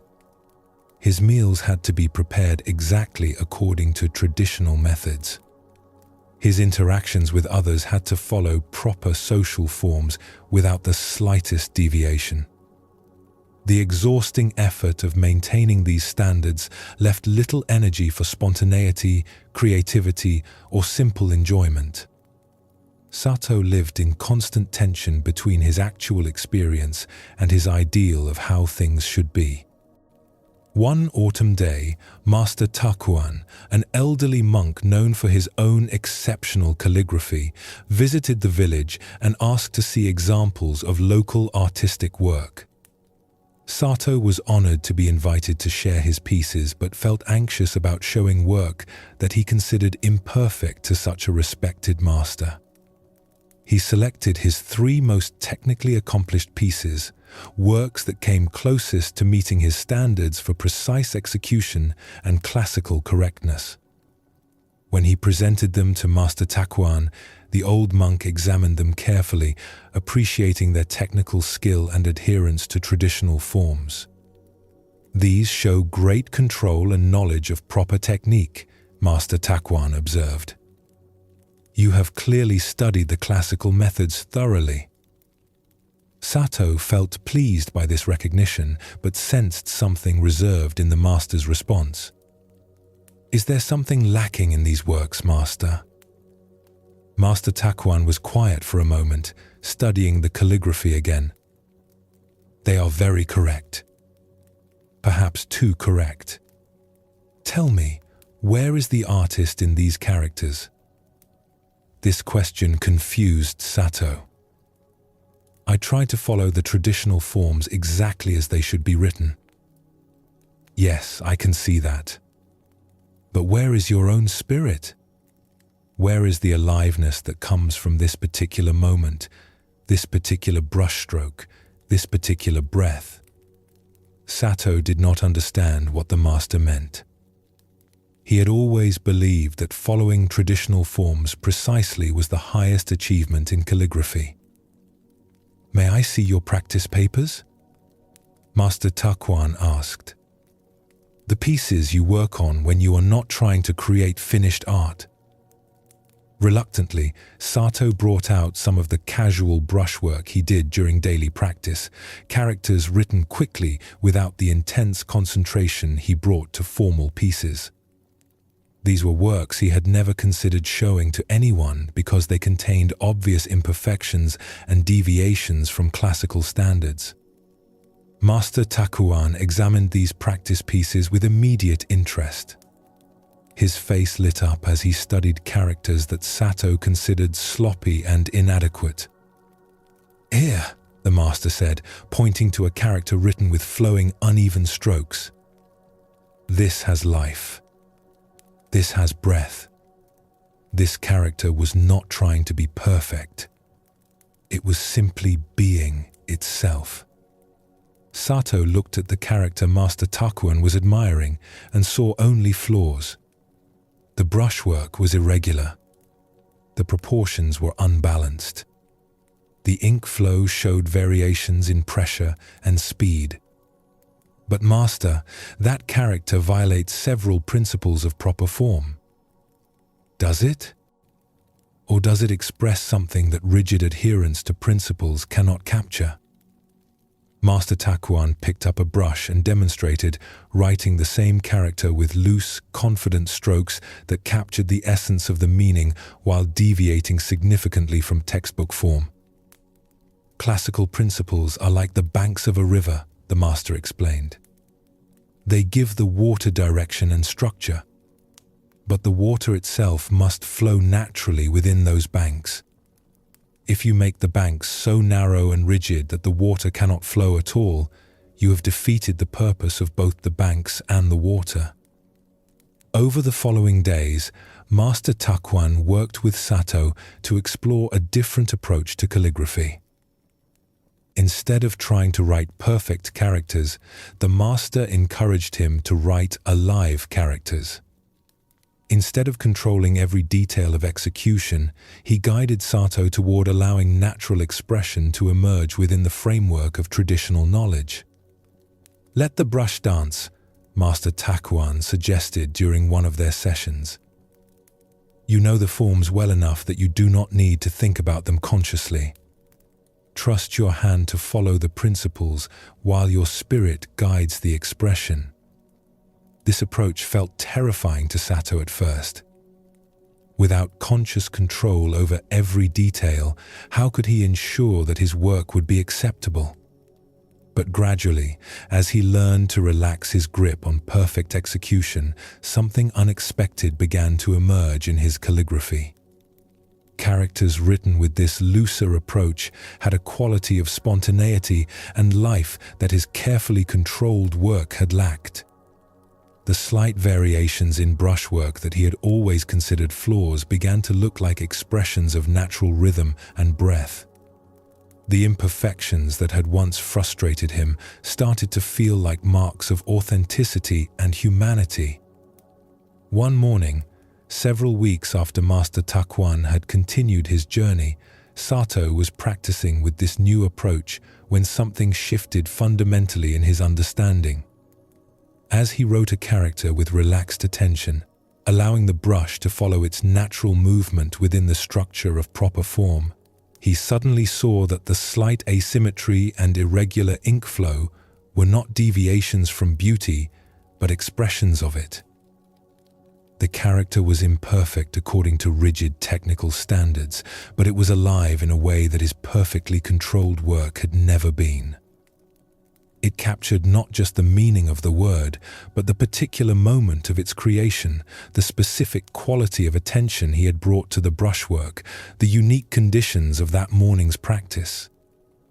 From that moment, Sato's relationship with his art transformed completely. He continued to value technical skill and knowledge of traditional forms, but he held these elements lightly as tools for expression rather than as rigid rules for perfection. His work began to show a quality of vitality and presence that attracted attention from collectors and fellow artists throughout the region. More importantly, the practice of calligraphy became a source of joy and meditation again, rather than a source of anxiety and self-criticism. Each session with brush and ink became an opportunity to explore the dance between structure and spontaneity, between knowledge and intuition, between intention and surrender. Years later, when students would ask Sato about developing skill in calligraphy, he would tell them about Master Takuan's teaching on the difference between perfect technique and alive expression. Learn the forms thoroughly, he would advise. Practice until the principles become second nature. But then trust those principles to guide you while you allow your natural expression to flow. The most beautiful calligraphy includes imperfections that no perfect technique could achieve. In another part of the mountains, there lived a temple groundskeeper named Jiro, who took great pride in maintaining the monastery gardens in perfect condition. Every morning before dawn, he would walk through the courtyards and pathways, removing any fallen leaves, sweeping every stone surface, ensuring that every plant was properly pruned and every element was in its designated place. The gardens under Jiro's care were admired by all who visited the monastery. Not a single weed could be found growing between the carefully arranged stones. No leaf was allowed to remain on the ground for more than a few hours after falling. Every shrub was trimmed precise dimensions, every flower bed maintained in geometric perfection. But Jiro's pursuit of garden perfection had become an exhausting obsession that consumed nearly all his waking hours. He would spend entire days adjusting the position of individual stones to achieve better visual balance. He would prune plants so frequently that many never had the chance to grow into their natural forms. He would rake the gravel paths multiple times each day to ensure that no footprint or wind disturbance remained visible. The constant vigilance required to maintain this level of perfection left Jiro little time for rest or reflection. Even during meditation periods, his mind would wander to concerns about whether wind might be disturbing his carefully arranged leaves or whether new growth might be disrupting the precise lines of his plantings. Fellow monks began to notice that Jiro seemed more anxious than peaceful despite working in what should have been an environment conducive to serenity. His relationship with the gardens had become one of constant struggle against natural processes rather than harmonious participation in them. The monastery's abbot, Master Aisai, was known for his deep understanding of how external environment could support or hinder inner development. He had observed Jiro's increasingly frantic efforts to control every detail of the gardens and recognized that this approach was creating suffering rather than supporting the contemplative atmosphere the gardens were meant to provide. One morning, as Jiro was meticulously removing individual fallen leaves from beneath a maple tree, Master Aisai approached and asked if they could work together for a while. "Brother Jiro, your dedication to these gardens is evident in their beauty. But I notice you seem troubled rather than peaceful in your work. What is your experience while tending these spaces?" Jiro felt embarrassed to admit his struggle to someone who embodied such serenity. "I want the gardens to be perfect, Master, worthy of the sacred space they surround. But there is always something that needs correction. Leaves fall, plants grow beyond their intended boundaries, weather disturbs careful arrangements. I cannot keep up with all the imperfections that constantly appear. And how do you feel when you see these natural changes occurring?" "Frustrated. Sometimes I am almost angry. I work so hard to create perfect order, and nature seems determined to undo my efforts immediately." Master Aisai was quiet for a moment, observing the immaculate garden around them. Then he asked an unexpected question. "What season is it now, Brother Jiro?" "Autumn, Master." "And what does autumn naturally bring?" "Falling leaves, the death of annual plants, the preparation for winter rest." "And in your perfect garden, are you allowing autumn to be autumn?" This question stopped Jiro completely. He realized that in his effort to maintain perpetual perfection, he had been fighting against the natural seasons. He was removing autumn leaves as if they were mistakes rather than recognizing them as autumn's gift. He was preventing plants from following their natural cycles of growth and dormancy. He was trying to impose a static perfection on systems designed to flow through constant change. "I think I have been trying to make the garden exist outside of time and season," Jiro admitted slowly. "And how has this worked for you?" "It hasn't. I am exhausted from fighting natural processes, and the garden feels lifeless despite being perfectly arranged." Master Eisai suggested an experiment. "For the next month, I want you to tend the gardens differently. Instead of trying to prevent change, help natural changes happen beautifully. Instead of removing every fallen leaf, arrange them in ways that enhance the garden's seasonal character. Instead of fighting against natural growth patterns, guide them in directions that serve both the plant's health and the garden's harmony." This approach felt dangerous to Jiro at first. Allowing imperfection seemed like abandoning his responsibility to maintain proper standards. But as he began to experiment with working with natural processes rather than against them, something unexpected happened. The gardens began to feel alive in ways they never had when maintained in rigid perfection. Fallen leaves arranged naturally around the base of trees created beautiful color patterns that changed daily as more leaves fell. Plants allowed to grow according to their nature, while being gently guided, developed more interesting and graceful forms than those shaped strictly according to geometric plans. Most surprisingly, this approach required less effort than his previous attempts to control every detail. When he worked with natural tendencies rather than fighting them, maintenance became a flowing response to what each day brought, rather than a constant battle against change. One morning, as Jiro was allowing autumn leaves to settle naturally while arranging them to enhance rather than hide the garden's stone pathways, he experienced a moment of profound recognition.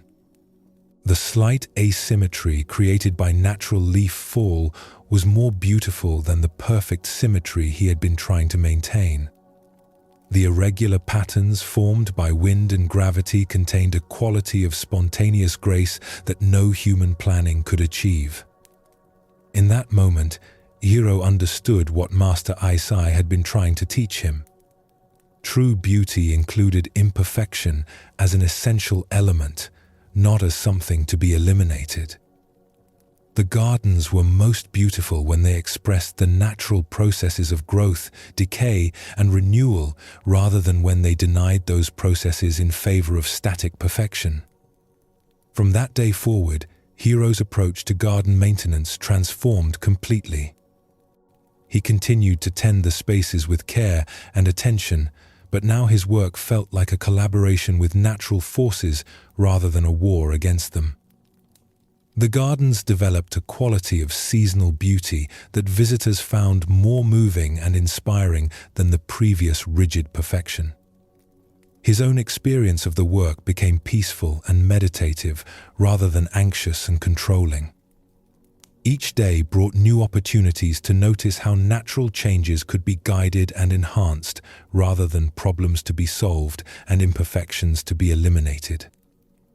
Years later, when other groundskeepers would visit to learn from Jiro's approach to garden maintenance, he would share Master Eisai's teaching about the difference between perfect control and perfect harmony.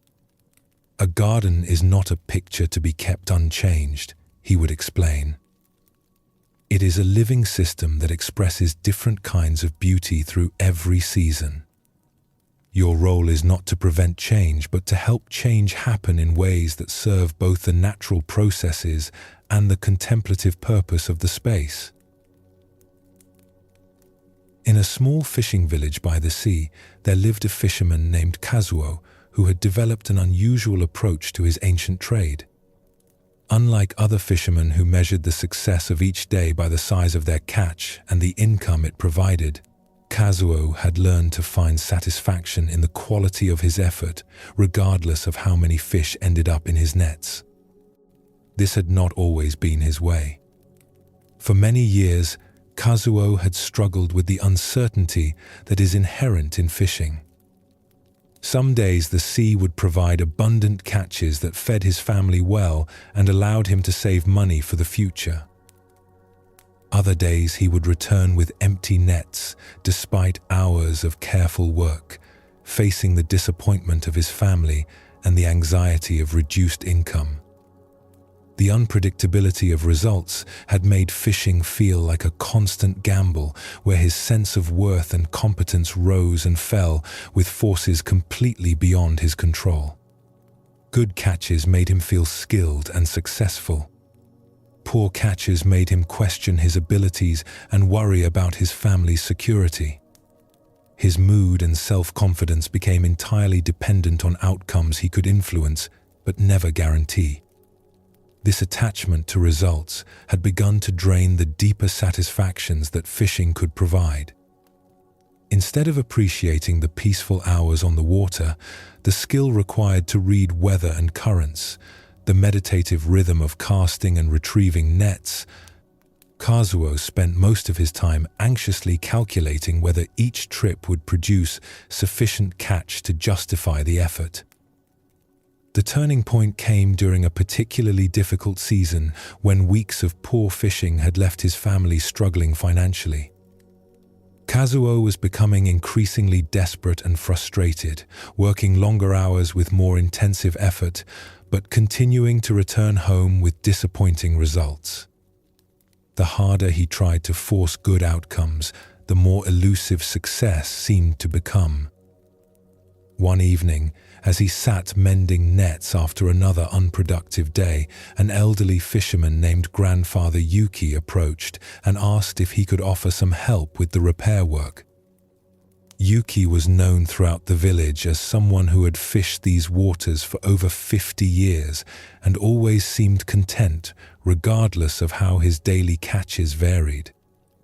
As they worked together in the gentle light of the setting sun, Grandfather Yuki made an observation that surprised Kazuo. "You fish like a man whose life depends on each catch," the old fisherman said quietly. "But I have watched you work, and your technique is excellent. Your knowledge of these waters is deep. Your equipment is well maintained. You do everything that good fishing requires. Then why do my nets come up empty so often?" Kazuo asked with frustration. "What am I doing wrong?" "Perhaps you are doing nothing wrong. Perhaps you are expecting fishing to provide something it cannot provide." "What do you mean?" "Fishing should provide fish." Grandfather Yuki smiled. "Fishing provides the opportunity to fish. Sometimes this includes fish, and sometimes it does not. But the fish are not under your control. The sea decides what it offers each day." They continued mending nets in comfortable silence while this perspective settled. Then Grandfather Yuki asked a question that would begin to transform Kazuo's relationship with his work. "What do you enjoy about fishing when you forget about the results?" Kazuo had to think carefully about this because he had become so focused on outcomes that he rarely considered the process itself. Slowly, he began to remember aspects of fishing that had drawn him to this work in the first place. "I enjoy the early morning stillness on the water," he admitted.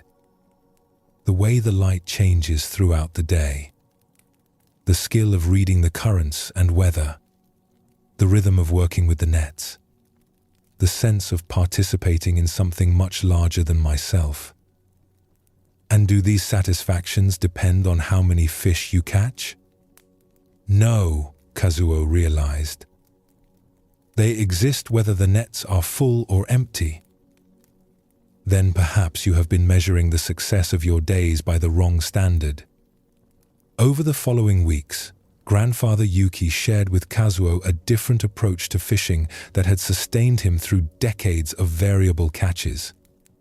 Instead of measuring each day by its results, the old fisherman evaluated his efforts by their quality and completeness. "I ask myself whether I have fished with full attention and appropriate skill," Grandfather Yuki explained. whether I have responded wisely to the conditions the day presented, whether I have maintained my equipment properly and treated the sea with respect. If I can answer yes to these questions, then I have succeeded regardless of what ends up in my nets. This shift in perspective felt strange to Kazuo at first.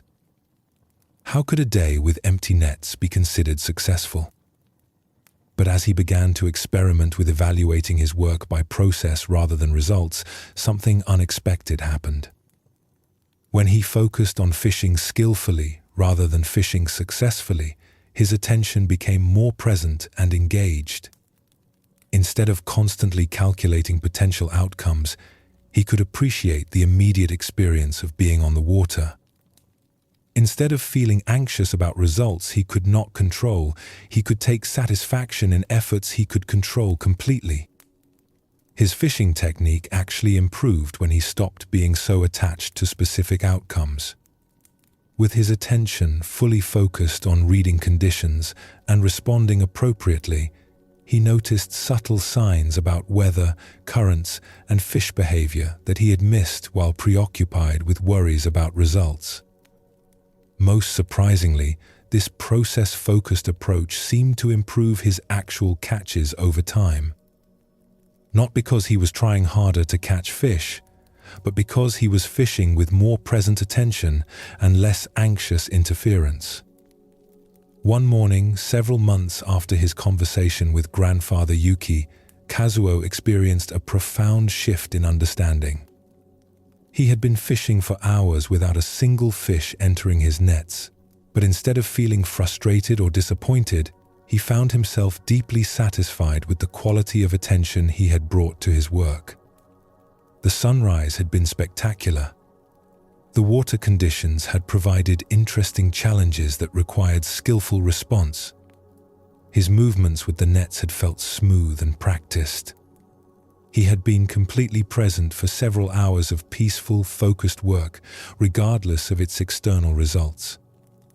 In that moment, Kazuo realized that he had been seeking satisfaction in the wrong place. True fulfillment came not from getting what he wanted from his work, but from giving his best effort to his work. The sea would always decide what it offered, but he could always decide what he brought to his relationship with the sea. From that day forward, Kazuo's approach to fishing transformed completely. He continued to hope for good catches and felt pleased when they occurred, but his sense of success no longer depended on them. Each day on the water became complete in itself, valuable for the quality of attention and effort it contained rather than only for its external results. His family noticed the change immediately. Instead of returning home either elated by success or dejected by failure, Kazuo came back from fishing with consistent satisfaction in his work. Even during periods of poor catches, he maintained the peaceful confidence that comes from knowing you have done your best with factors under your control. Years later, when younger fishermen would ask Kazuo about handling the uncertainties of their trade, he would share grandfather Yuki's teaching about the difference between fishing for fish and fishing for the sake of fishing itself. "The sea gives what it gives," he would explain. "But you can always give your full attention and best effort. When you find your satisfaction there, you become free from the anxiety that comes from depending on results you cannot guarantee." In the mountains above the fishing village, there lived a scholar named Watanabe who had devoted his life to preserving ancient texts and creating commentaries that would help future students understand classical teachings. For 15 years, he had worked alone in his small study, carefully copying deteriorating manuscripts and writing detailed explanations of difficult passages. Watanabe's work was painstakingly slow and detailed. Each text required months of careful copying to ensure accuracy. Each commentary demanded extensive research and thoughtful analysis to provide genuine insight. He labored with dedication and love for the wisdom these texts contained, hoping that his efforts would serve scholars and students for generations to come. But Watanabe carried a burden that made his scholarly work feel precarious and anxious. He worried constantly about whether his efforts would ultimately prove valuable to others. Would future scholars appreciate the accuracy of his copying? Would students find his commentaries helpful for understanding difficult concepts? Would the texts he was preserving actually survive long enough to serve their intended purpose? These concerns about the ultimate value and reception of his work created a persistent underlying anxiety that interfered with the satisfaction he might have found in the work itself. Instead of losing himself in the immediate pleasure of working with beautiful ideas and precise language, Watanabe spent much of his mental energy calculating whether each project would justify the time and effort it required. The anxiety intensified whenever he heard news of political instability in the region or natural disasters that had destroyed libraries elsewhere is less than #0. 5 is greater than. What if war came to his mountain retreat and his carefully preserved manuscripts were lost?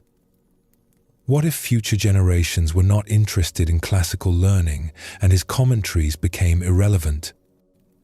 What if his copying contained errors that would mislead students for centuries? These worries about hypothetical futures began to paralyze Watanabe's ability to work effectively in the present. He would sit at his writing desk, but find himself unable to concentrate on copying or analysis because his mind was occupied with fears about whether the work would ultimately matter. One autumn, Brother Ren, a traveling monk who was known for his scholarship and wisdom, visited Watanabe's mountain study and asked if he could examine some of the texts that were being preserved there. Watanabe was honored to share his work, but felt nervous about whether this respected teacher would find value in his efforts. As Brother Ren studied several of Watanabe's completed manuscripts and commentaries, his appreciation for the quality and care evident in the work was obvious. The copying was remarkably accurate, and the scholarly analysis showed deep understanding of complex philosophical concepts. "This is exceptional work," Brother Ren observed. "Your dedication to preserving these teachings is evident in every character you have written." Watanabe felt pleased by this recognition, but also compelled to share his deeper concerns. "I appreciate your kind words, Master, but I struggle with uncertainty about whether this work will ultimately serve its intended purpose. What if these texts are lost before anyone can benefit from them? What if my commentaries are not helpful to future students?"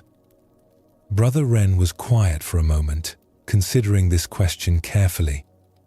Then he asked something that surprised Watanabe. "When you are completely absorbed in copying a difficult passage or analyzing a complex concept, how do you feel about the work itself?" "I feel peaceful, connected to the wisdom of the original authors, satisfied by the challenge of understanding and preserving important ideas." "And do these feelings depend on what happens to your work after you complete it?" Watanabe considered this. "No, I suppose they exist during the work itself, regardless of future outcomes." "Then you have already received the most important reward your efforts can provide." Brother Ren explained his own approach to scholarly work, which had sustained him through decades of study and teaching despite uncertainty about the ultimate impact of his efforts. "I write and teach not because I can guarantee that my work will change the world, but because engaging with wisdom changes me," the monk shared. "Each text I study deepens my understanding. Each commentary I write clarifies my thinking. Each student I teach reminds me of the value of these ideas. The value of the work exists in the doing of it, not only in its external results." This perspective began to shift something fundamental in Watanabe's relationship with his scholarly practice. Instead of working toward distant and uncertain goals, he could focus on the immediate value that engaging with classical texts provided to his own understanding and character. The preservation of wisdom is valuable whether it serves one future student or thousands, Brother Ren continued. The development of your own understanding through careful study is worthwhile whether or not anyone else ever reads your commentaries. The quality of attention you bring to this work serves the teachings themselves, regardless of how widely they spread. Over the following months, Watanabe experimented with this different motivation for his scholarly work. Instead of focusing on the potential future impact of his efforts, he concentrated on the immediate satisfaction of engaging deeply with profound ideas and preserving them accurately for whoever might encounter them. This shift had immediate effects on both the quality of his work and his enjoyment of it. When he was not anxiously calculating the future value of each project, he could give his full attention to the present task of understanding and preserving important texts. His copying became more accurate because he was completely focused on each character. His commentaries became more insightful because he was engaging with ideas for their own sake rather than trying to create something that would impress future readers. Perhaps most importantly, the work itself became deeply satisfying again rather than a source of anxiety about uncertain outcomes. Each day in his study felt complete and valuable whether or not anyone would ever benefit from the specific manuscripts he was creating.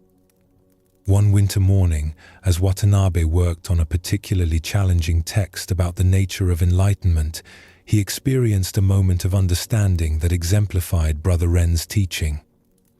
As he wrestled with a complex passage about the relationship between effort and surrender in spiritual practice, the ideas suddenly became clear, not just intellectually, but experientially. The text was describing exactly what he was learning about his own work, how to give complete effort while releasing attachment to specific outcomes. The ancient author's insights about spiritual practice applied directly to scholarly practice, and Watanabe found himself living the wisdom he was trying to preserve and explain. In that moment, he understood that his work had already succeeded completely. By engaging seriously with these texts, he had been transformed by their wisdom. Whether or not anyone else ever read his copies or commentaries, the teachings had served their purpose by deepening his own understanding and character. From that day forward, Watanabe's approach to his scholarly work became a form of meditation and spiritual practice. Each text he copied was an opportunity to engage with profound wisdom. Each commentary he wrote was a chance to clarify his own understanding. Each day in his study was complete in itself, valuable for the quality of attention and learning it contained. Years later, when some of Watanabe's preserved texts and commentaries were discovered by a group of scholars and praised for their exceptional quality and insight, he felt pleased but not surprised. The value of the work had been evident all along to anyone willing to engage with it seriously.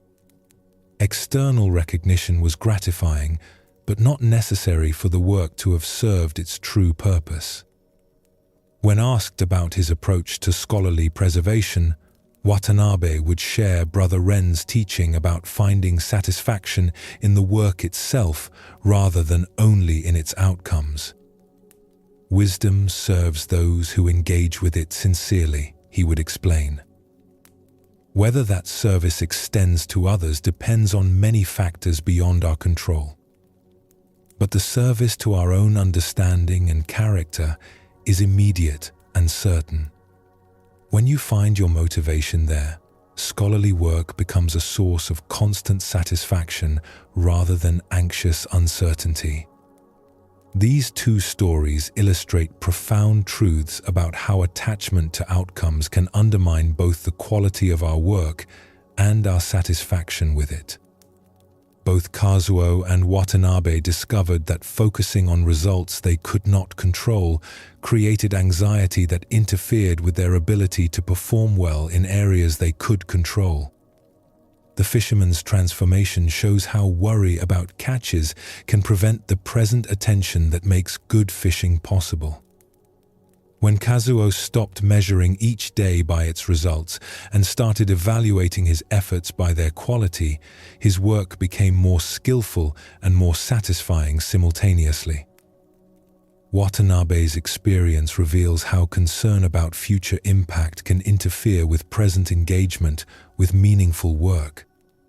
When he learned to find value in the immediate process of studying and preserving wisdom, rather than only in its hypothetical future influence, his scholarship improved and became a source of constant fulfillment. Both stories point to the same essential insight. The most reliable source of satisfaction comes from the quality of attention and effort we bring to our work, not from the results that work produces.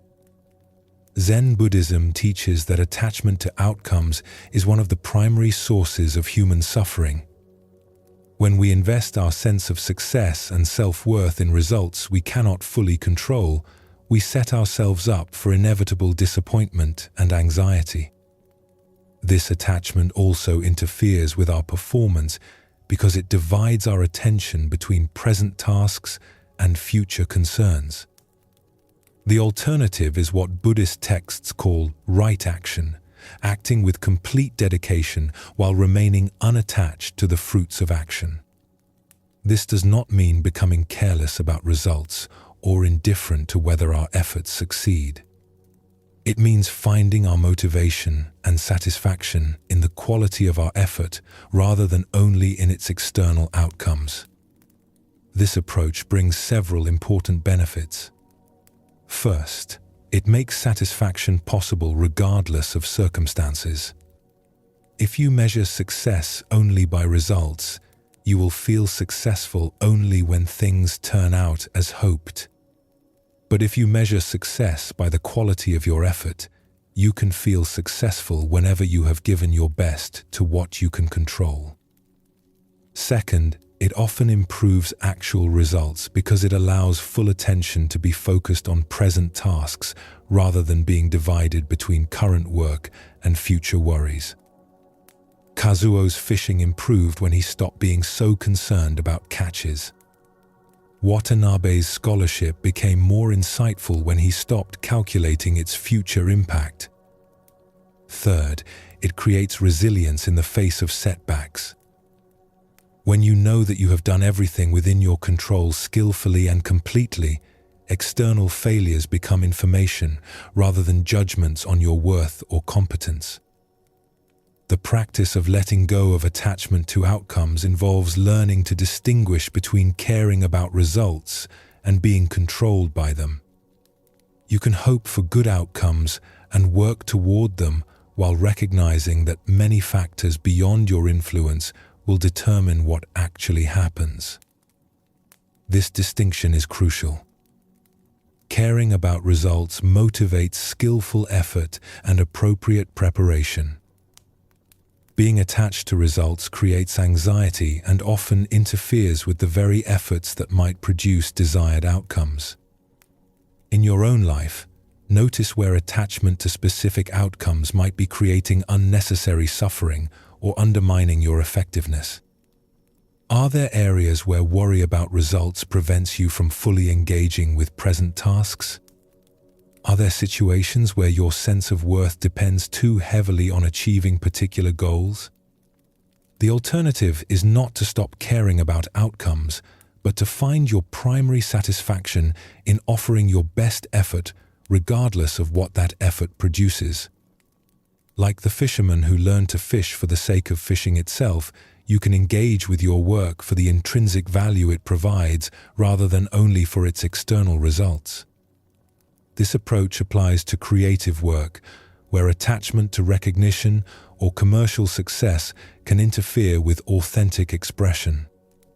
It applies to relationships, where attachment to specific responses from others can prevent genuine communication.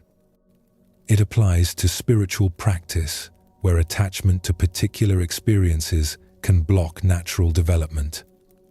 The deepest teaching in both stories is that when you act from love of the work itself rather than from need for specific outcomes, the work becomes its own reward. Kazuo found satisfaction in skillful fishing, regardless of catches. Watanabe discovered fulfillment in preserving wisdom, regardless of its future influence.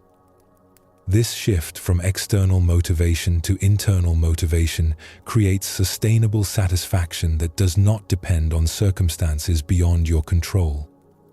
You can give your complete effort to any worthy activity while holding the results lightly, knowing that your primary purpose is already fulfilled through the quality of attention and care you bring to the work.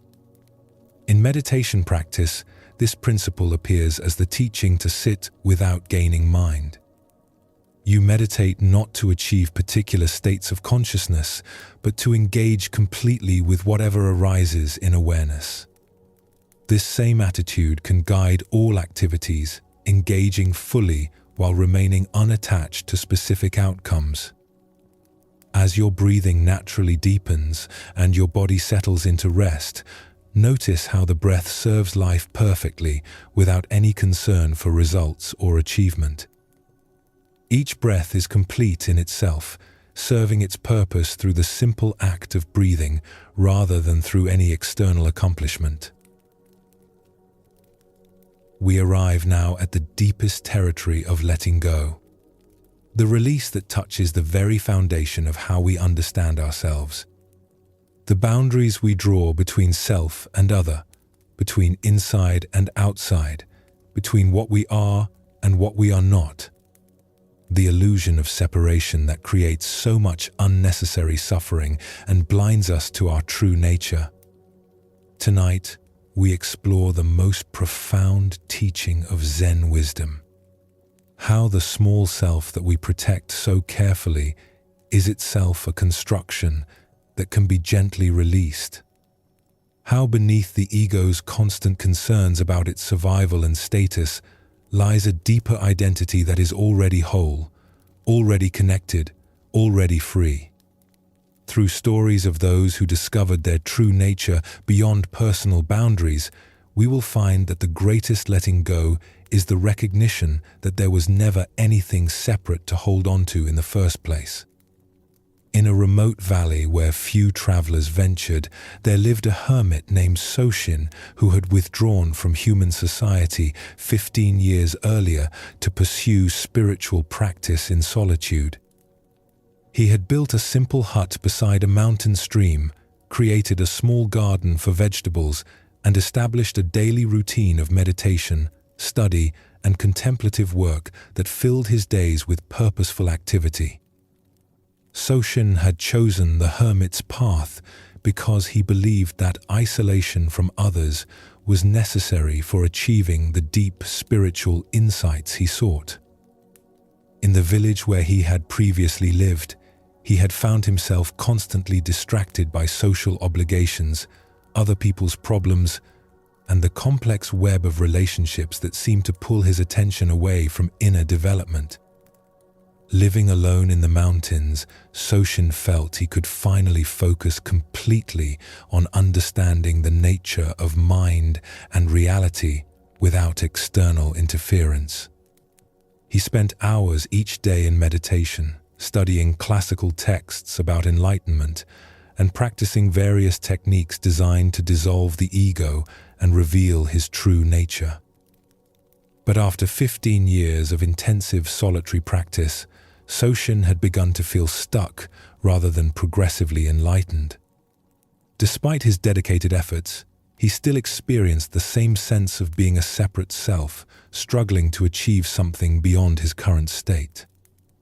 The peace he occasionally touched in deep meditation seemed to evaporate as soon as he returned to daily activities. The insights he gained from reading spiritual texts remained intellectual rather than transforming his actual experience of life. Most troubling, Soshin had begun to notice that his years of isolation had not eliminated self-concern, but had simply refined it. Instead of worrying about social success or material security, he now worried about spiritual progress and meditative attainment. Instead of competing with others for worldly achievements, he was competing with his own expectations about enlightenment. The ego he was trying to transcend had simply adopted spiritual goals instead of mundane ones. One spring morning, as Soshin sat in meditation beside the stream that flowed past his hut, he became aware of an unusual sound in the distance. Someone was calling for help, and the voice seemed to be coming from the direction of the mountain path that occasionally brought lost travelers through his valley. Soshin's first impulse was to ignore the disturbance and continue his practice. He had worked hard to create an environment free from such interruptions, and he felt annoyed that his meditation was being disrupted by someone else's problem. But the calling continued, and it was clear that whoever was out there was in genuine distress. Reluctantly, Soshin emerged from his meditation and followed the sound to discover an elderly man who had fallen beside the rocky path and injured his leg badly enough that he could not continue walking. The traveler was clearly exhausted and in considerable pain, and it was evident that he needed immediate help to avoid serious danger. Without thinking, Soshin found himself completely focused on assessing the man's condition and determining what assistance was needed. He helped the injured traveler to his hut, cleaned and bandaged the wounded leg, provided food and water, and created a comfortable place for the man to rest while his injury healed. For the next several days, as Soshin cared for his unexpected guest, something extraordinary happened to his sense of self and his spiritual practice. The constant self-monitoring that had characterized his solitary meditation disappeared completely. There was no one watching his performance or evaluating his progress. There was simply the immediate reality of another person's needs and his natural response to meet those needs. The injured traveler, whose name was Master Hote, turned out to be a wandering monk with decades of experience in Zen practice. As he recovered, he observed Soshin's approach to caregiving with quiet appreciation, but also with recognition of something the hermit had not yet noticed about his own transformation. You are a very different person when you are helping someone than when you are trying to help yourself, Master Hote observed one evening as they shared tea beside the fire. This comment puzzled Soshin. What do you mean?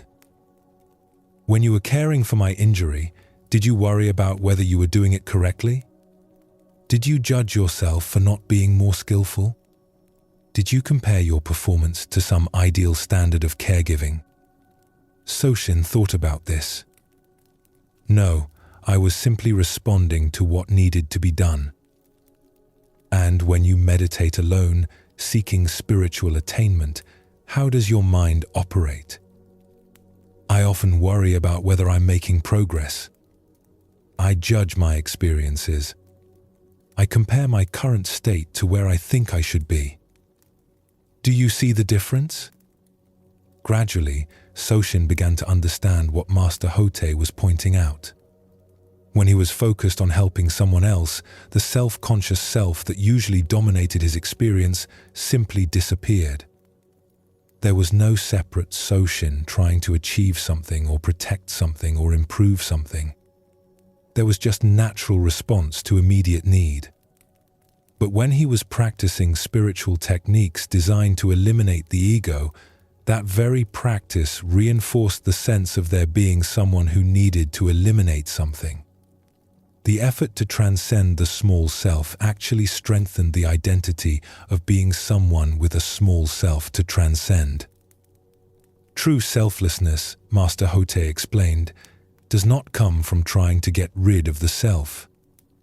It emerges naturally when attention is completely absorbed in what actually needs to be done.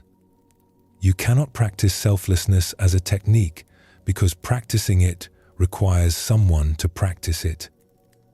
Over the following days, as Master Hotei's leg healed and he prepared to continue his journey, he shared with Soshin a different understanding of spiritual practice that would transform the hermit's entire approach to awakening.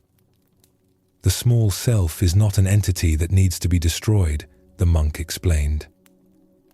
It is a mental habit that dissolves naturally when it is not being reinforced. Like a shadow that disappears when you stop standing between the light and the wall.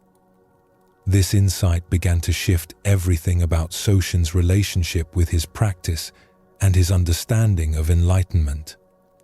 Instead of working to eliminate his ego, he could simply stop feeding it with constant self-concern. Instead of trying to achieve selflessness, he could allow it to emerge through genuine engagement with life as it presented itself.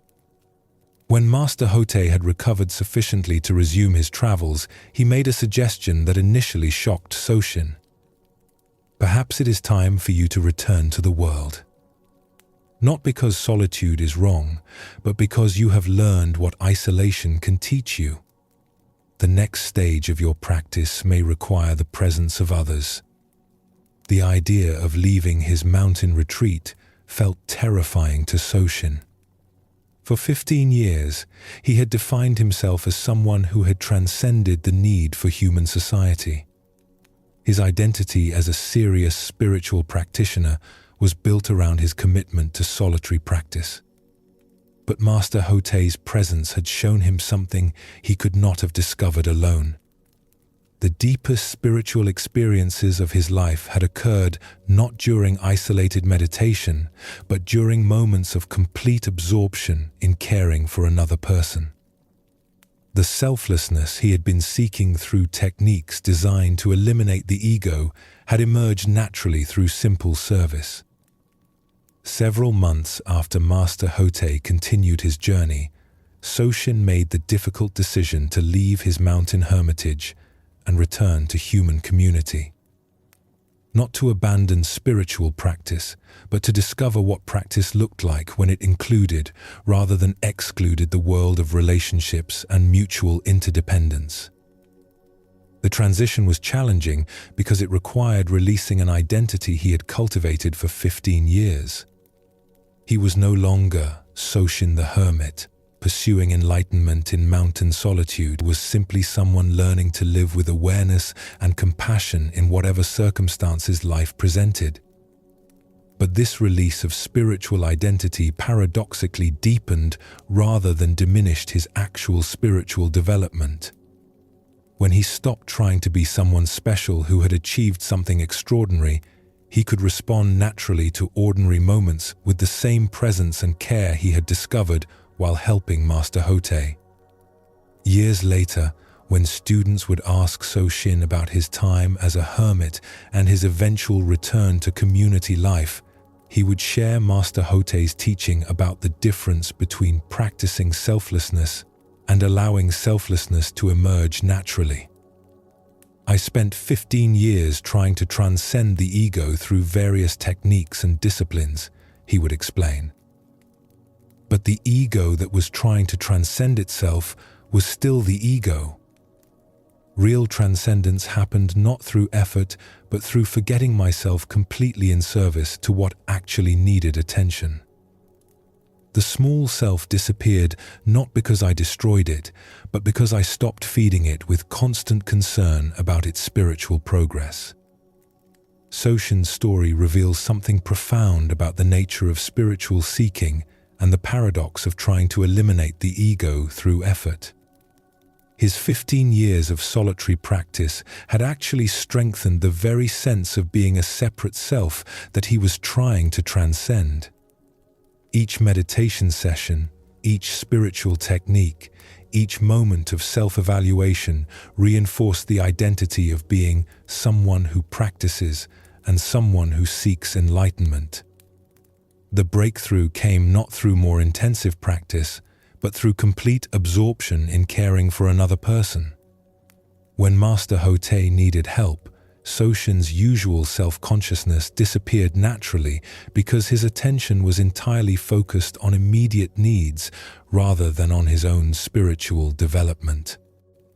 This illustrates the Zen teaching that the ego cannot destroy itself through its own efforts. Like trying to lift yourself by pulling on your own shoelaces, the attempt to eliminate the self through self-directed practice often reinforces the very sense of separation it seeks to dissolve. True selflessness emerges not through effort, but through the natural forgetting of self that occurs when awareness is completely absorbed in what actually requires attention. The hermit's isolation had served a purpose in developing concentration and understanding, but it had also created an artificial separation from the very interconnectedness that spiritual practice ultimately reveals. Master Hotei's presence showed Soshin that enlightenment is not something achieved in isolation, but something that emerges through genuine engagement with life as it actually appears, including its relationships and responsibilities. In another mountain region, there lived a bridge builder named Takeshi, who had dedicated his career to creating safe passage across rivers and gorges that had previously isolated communities from each other. His work required tremendous skill in engineering, careful attention to terrain and weather conditions, and the ability to coordinate complex construction projects that often took years to complete. Takeshi took great pride in his bridges, each of which represented a unique solution to the particular challenges presented by a specific landscape and community need. He would spend months studying a site before beginning design work, considering not only technical requirements, but also how each bridge would serve the people who would use it for generations to come. But Takeshi had developed a relationship with his work that created unnecessary suffering despite his obvious competence and dedication. He had begun to see each bridge as an extension of his personal identity, a monument to his skill and creativity that would preserve his reputation long after his death. This attachment to his bridges as expressions of his ego made Takeshi increasingly anxious about their fate. He would revisit completed projects frequently to check on their condition, worrying about whether natural forces or human changes might compromise their integrity or usefulness. He felt personally wounded when flood or earthquake damaged his constructions, as if the injury to the bridge were an injury to himself.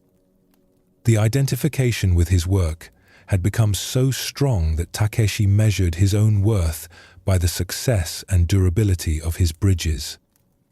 When a bridge he had built served a community well and stood strong against weather and time, he felt validated and significant. When problems arose with his constructions, he felt diminished and questioned his competence despite decades of successful projects. This ego attachment was affecting not only Takeshi's peace of mind, but also his effectiveness as a bridge builder. Instead of designing each project to serve immediate community needs optimally, he found himself making choices based on how impressive or lasting they would make his personal legacy appear. He would sometimes add unnecessary complexity to designs to demonstrate his engineering sophistication. He would choose materials and methods that would preserve his bridges longer, even when simpler approaches would serve community needs better.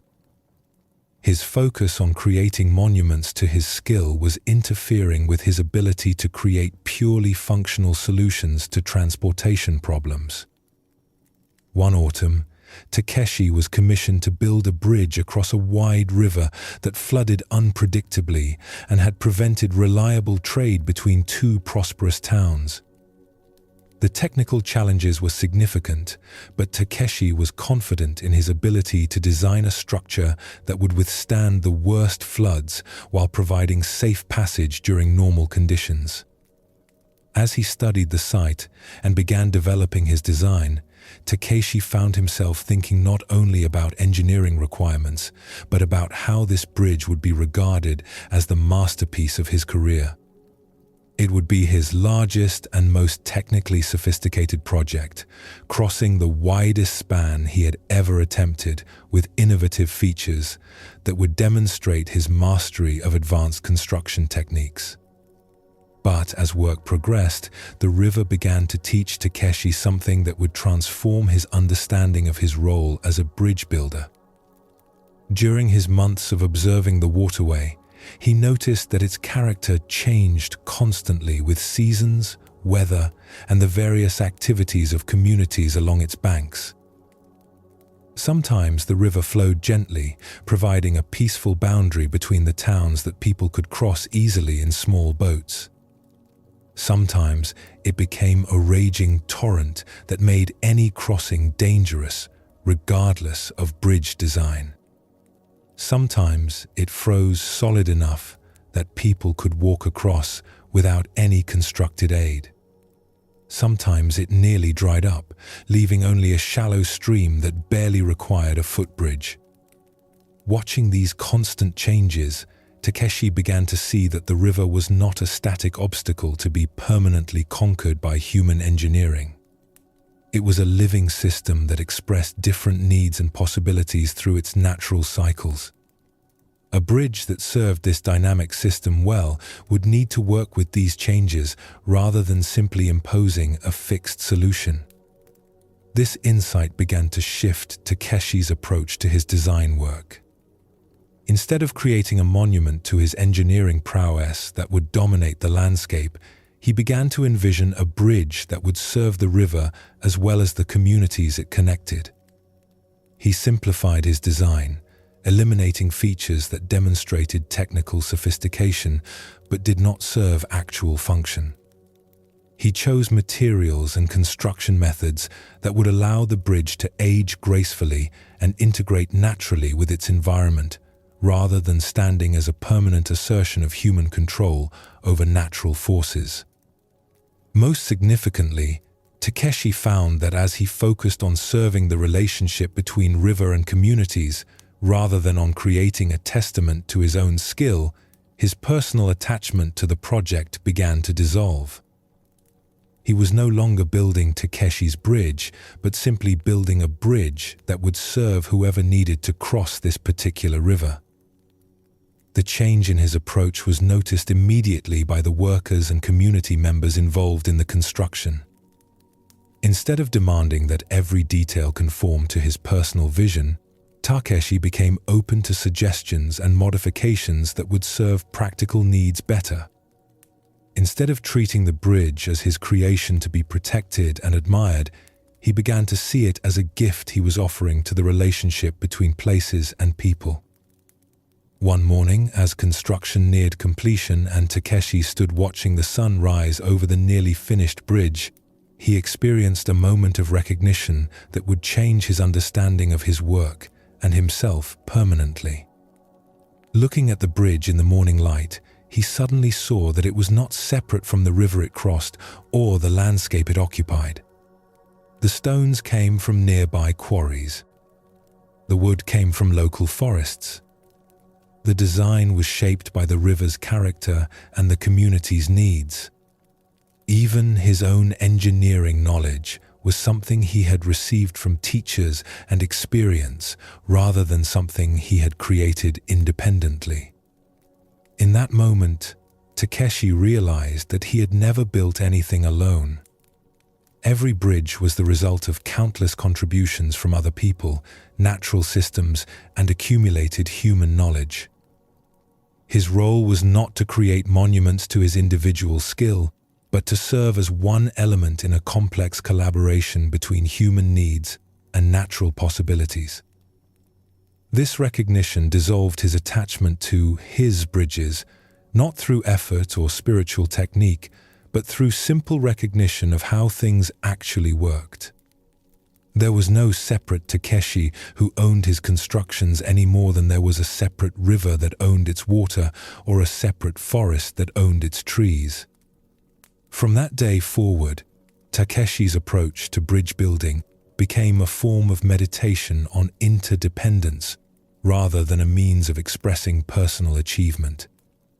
Each project became an opportunity to serve the natural collaboration between human communities and landscape features rather than to impose his individual will on resistant materials. His bridges became more beautiful and functional because they emerged from this collaborative understanding rather than from ego-driven design. Communities appreciated his work more because they could sense that his bridges served their actual needs rather than his personal ambitions.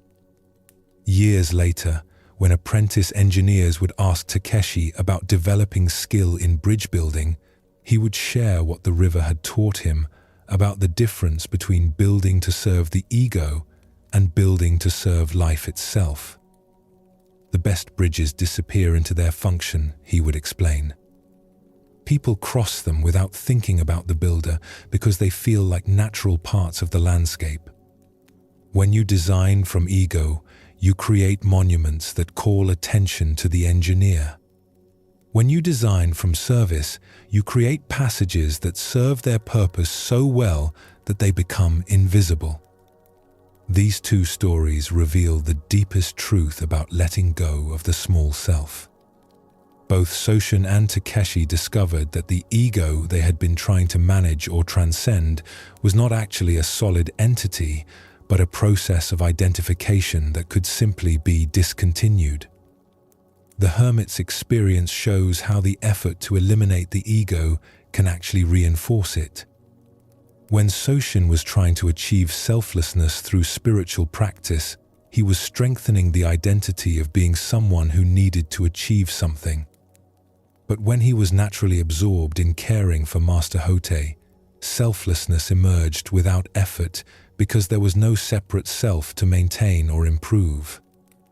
Both stories point to the same insight.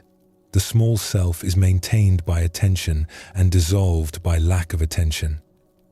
Like a fire that dies when you stop feeding it fuel, the ego disappears when you stop feeding it with self-concern. In a mountain temple where monks maintained continuous prayer and meditation, there lived an aging master named Teacher Aisho, who had spent 50 years guiding students in the ways of Zen practice. Though his body had grown frail with advanced age, his understanding of spiritual principles had deepened into a wisdom that touched everyone who encountered his gentle presence. Teacher Aisho knew that his time in this life was drawing to a close, and he wanted to share with his final students the most essential teaching he had discovered through decades of practice and observation. But this teaching could not be conveyed through words alone. It had to be demonstrated through the way he met each day and each night with complete acceptance and trust. The students who gathered around Teacher Aisho during his final months noticed something remarkable about his approach to daily life. Despite his physical frailty and awareness of approaching death, he maintained a quality of peace and contentment that seemed to deepen rather than diminish as his condition grew more fragile. Each evening, as darkness fell and the time came for rest, Teacher Aisho would perform a simple ritual that became a profound teaching for anyone who observed it. He would sit quietly for a few minutes, releasing any concerns or unfinished business from the day. Then, he would lie down with the same trustful surrender that a child shows when exhaustion naturally leads to sleep. But what struck his students most deeply was the complete absence of anxiety about whether he would wake up the next morning. Teacher Aisho approached each night's sleep as a practice of ultimate letting go, releasing not only the day's experiences but also any attachment to continuing in his present form. One of his students, a young monk named Jishin, found this equanimity in the face of mortality both inspiring and puzzling. After observing Teacher Aisho's peaceful approach to sleep for several weeks, Jishin asked if he could understand the source of such profound trust. "Master, I notice that you go to sleep each night as if you have no concern about whether you will survive until morning. How do you maintain such peace when death might come at any time?" Teacher Aisho smiled gently. Tell me, Jishin, what happens to yesterday's thoughts when you fall asleep? They disappear. Sleep dissolves them completely. And what happens to today's Jishin when you enter deep sleep?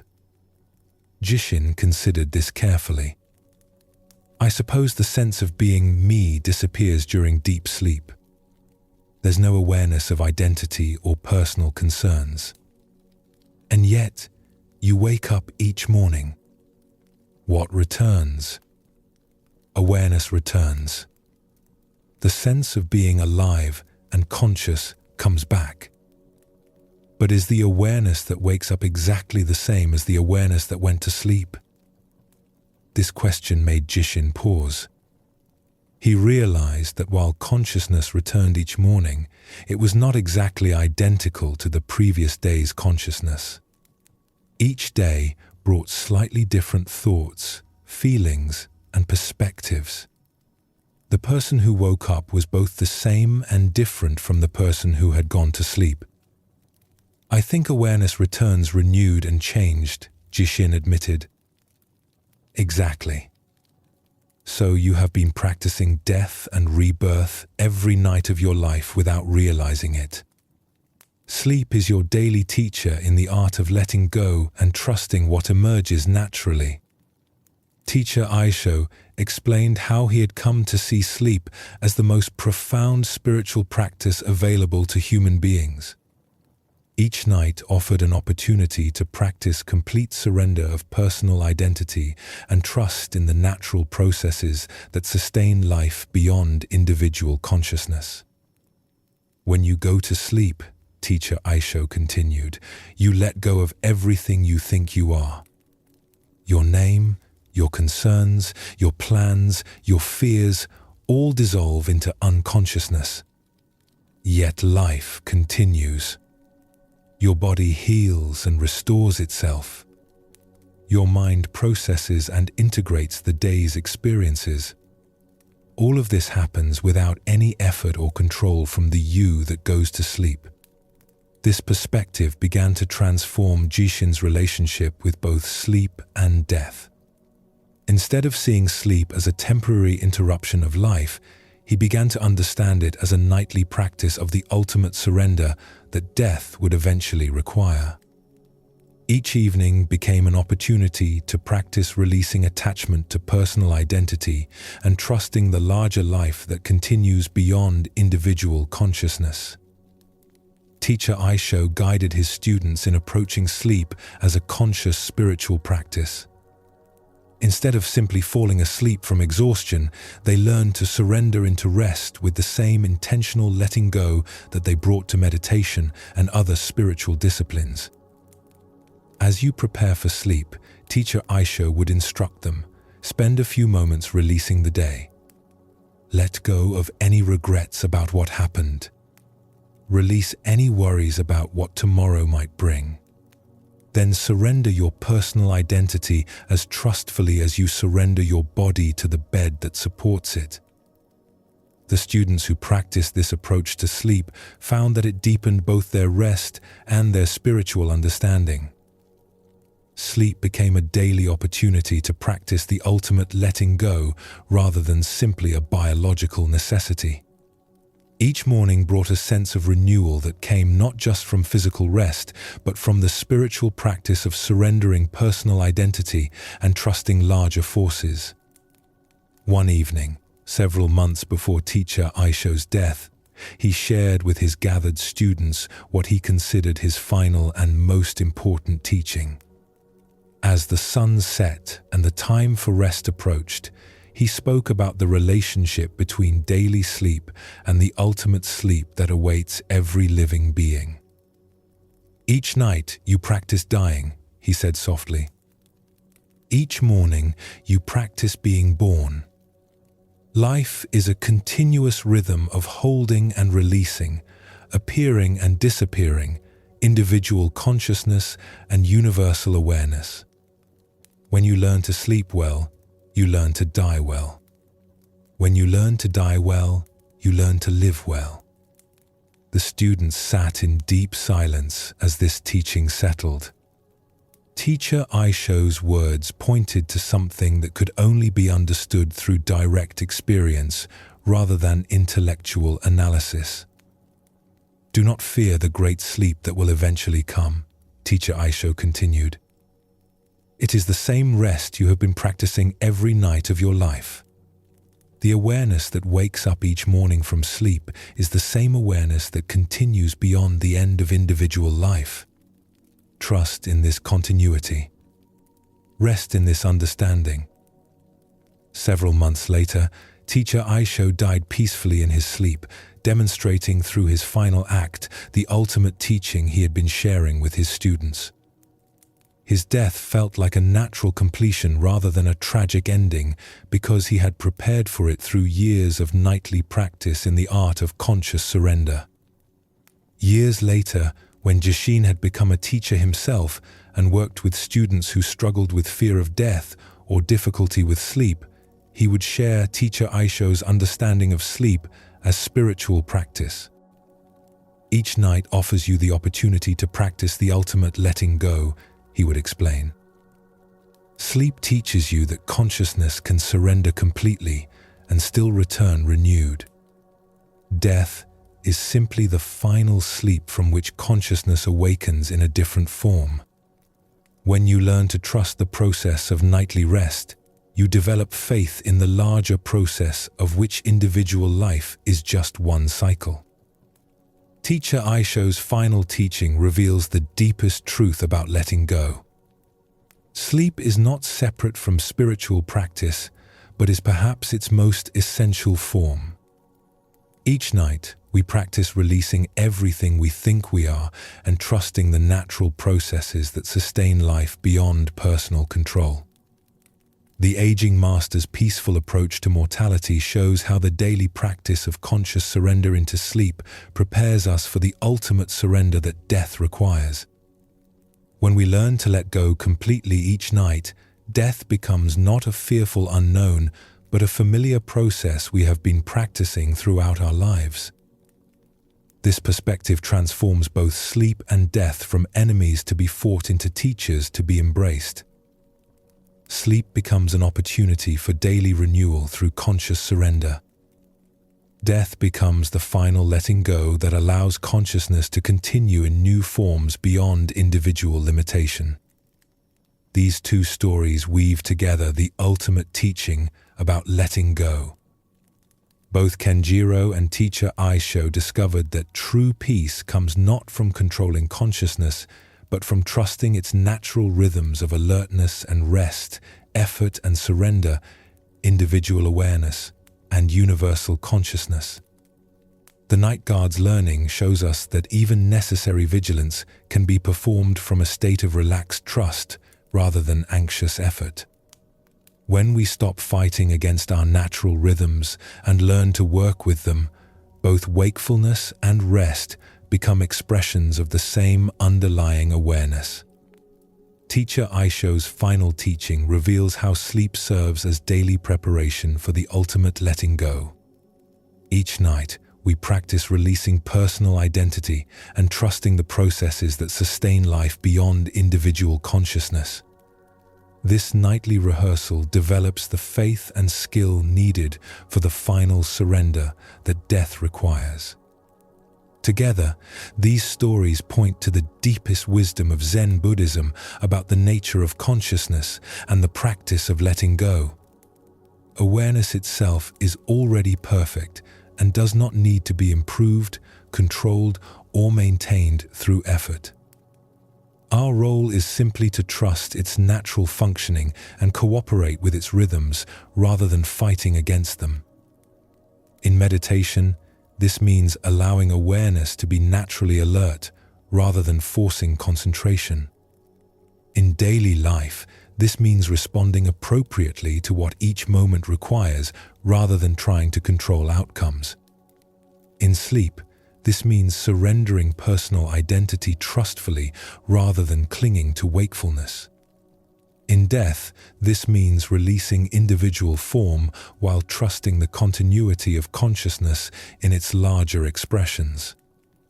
The practice of letting go ultimately leads to this recognition There is nothing separate to release because individual consciousness has always been part of universal awareness. The small self that seems to need protection and improvement is a temporary formation within consciousness, like a wave that appears to be separate from the ocean, but is actually nothing other than ocean expressing itself in wave form. When this understanding becomes lived experience rather than intellectual knowledge, all forms of letting go become natural rather than difficult. You can release control because there was never anyone separate to control anything. You can surrender outcomes because individual will has always been part of larger intelligence. You can let go of others' opinions because the self that seemed to need approval was never actually separate from the universal consciousness that includes all perspectives. This is why sleep is such a profound teacher. Each night, the wave of individual consciousness dissolves back into the ocean of universal awareness, and each morning it emerges renewed. But the ocean itself never changes, never sleeps, never dies. The awareness within which personal consciousness appears and disappears is already eternal, already perfect, already free. As your breath naturally slows and your body settles into the position that calls to it for rest, notice how letting go is already happening without any effort from you. Your muscles are releasing their tension. Your thoughts are becoming quieter and less insistent. Your sense of being someone who needs to accomplish something is gently dissolving. This is not something you are doing. This is something that is happening through you as part of the natural rhythm that governs all life. The same intelligence that beats your heart and digests your food is now preparing your consciousness for the daily practice of surrender that sleep provides. You do not need to know how to sleep any more than you need to know how to grow your hair or heal a cut finger. The wisdom that governs these processes operates far beyond personal understanding or control. Your only task is to cooperate with what wants to happen naturally rather than interfering with unnecessary effort or worry. Tomorrow will bring new opportunities to practice letting go in all its forms. New chances to release control and trust natural processes. New invitations to surrender attachment and discover the freedom that comes from holding everything lightly. But tonight, the only practice needed is the one your body and mind already know how to perform perfectly. Let your breathing find its own deepest rhythm. Allow your thoughts to come and go, like clouds passing through an empty sky. Release any need to monitor your progress towards sleep or evaluate how well you are relaxing. These concerns belong to the waking mind that is already beginning to dissolve into the vast awareness that never sleeps because it never needs to wake up. Rest in this understanding that letting go is not something you achieve, but something you allow. Sleep is not something you create, but something you surrender into. Peace is not something you attain, but something you discover was always here, waiting beneath the layers of effort, and seeking that once seemed so necessary, but are now revealed as simply unnecessary additions to what is already complete.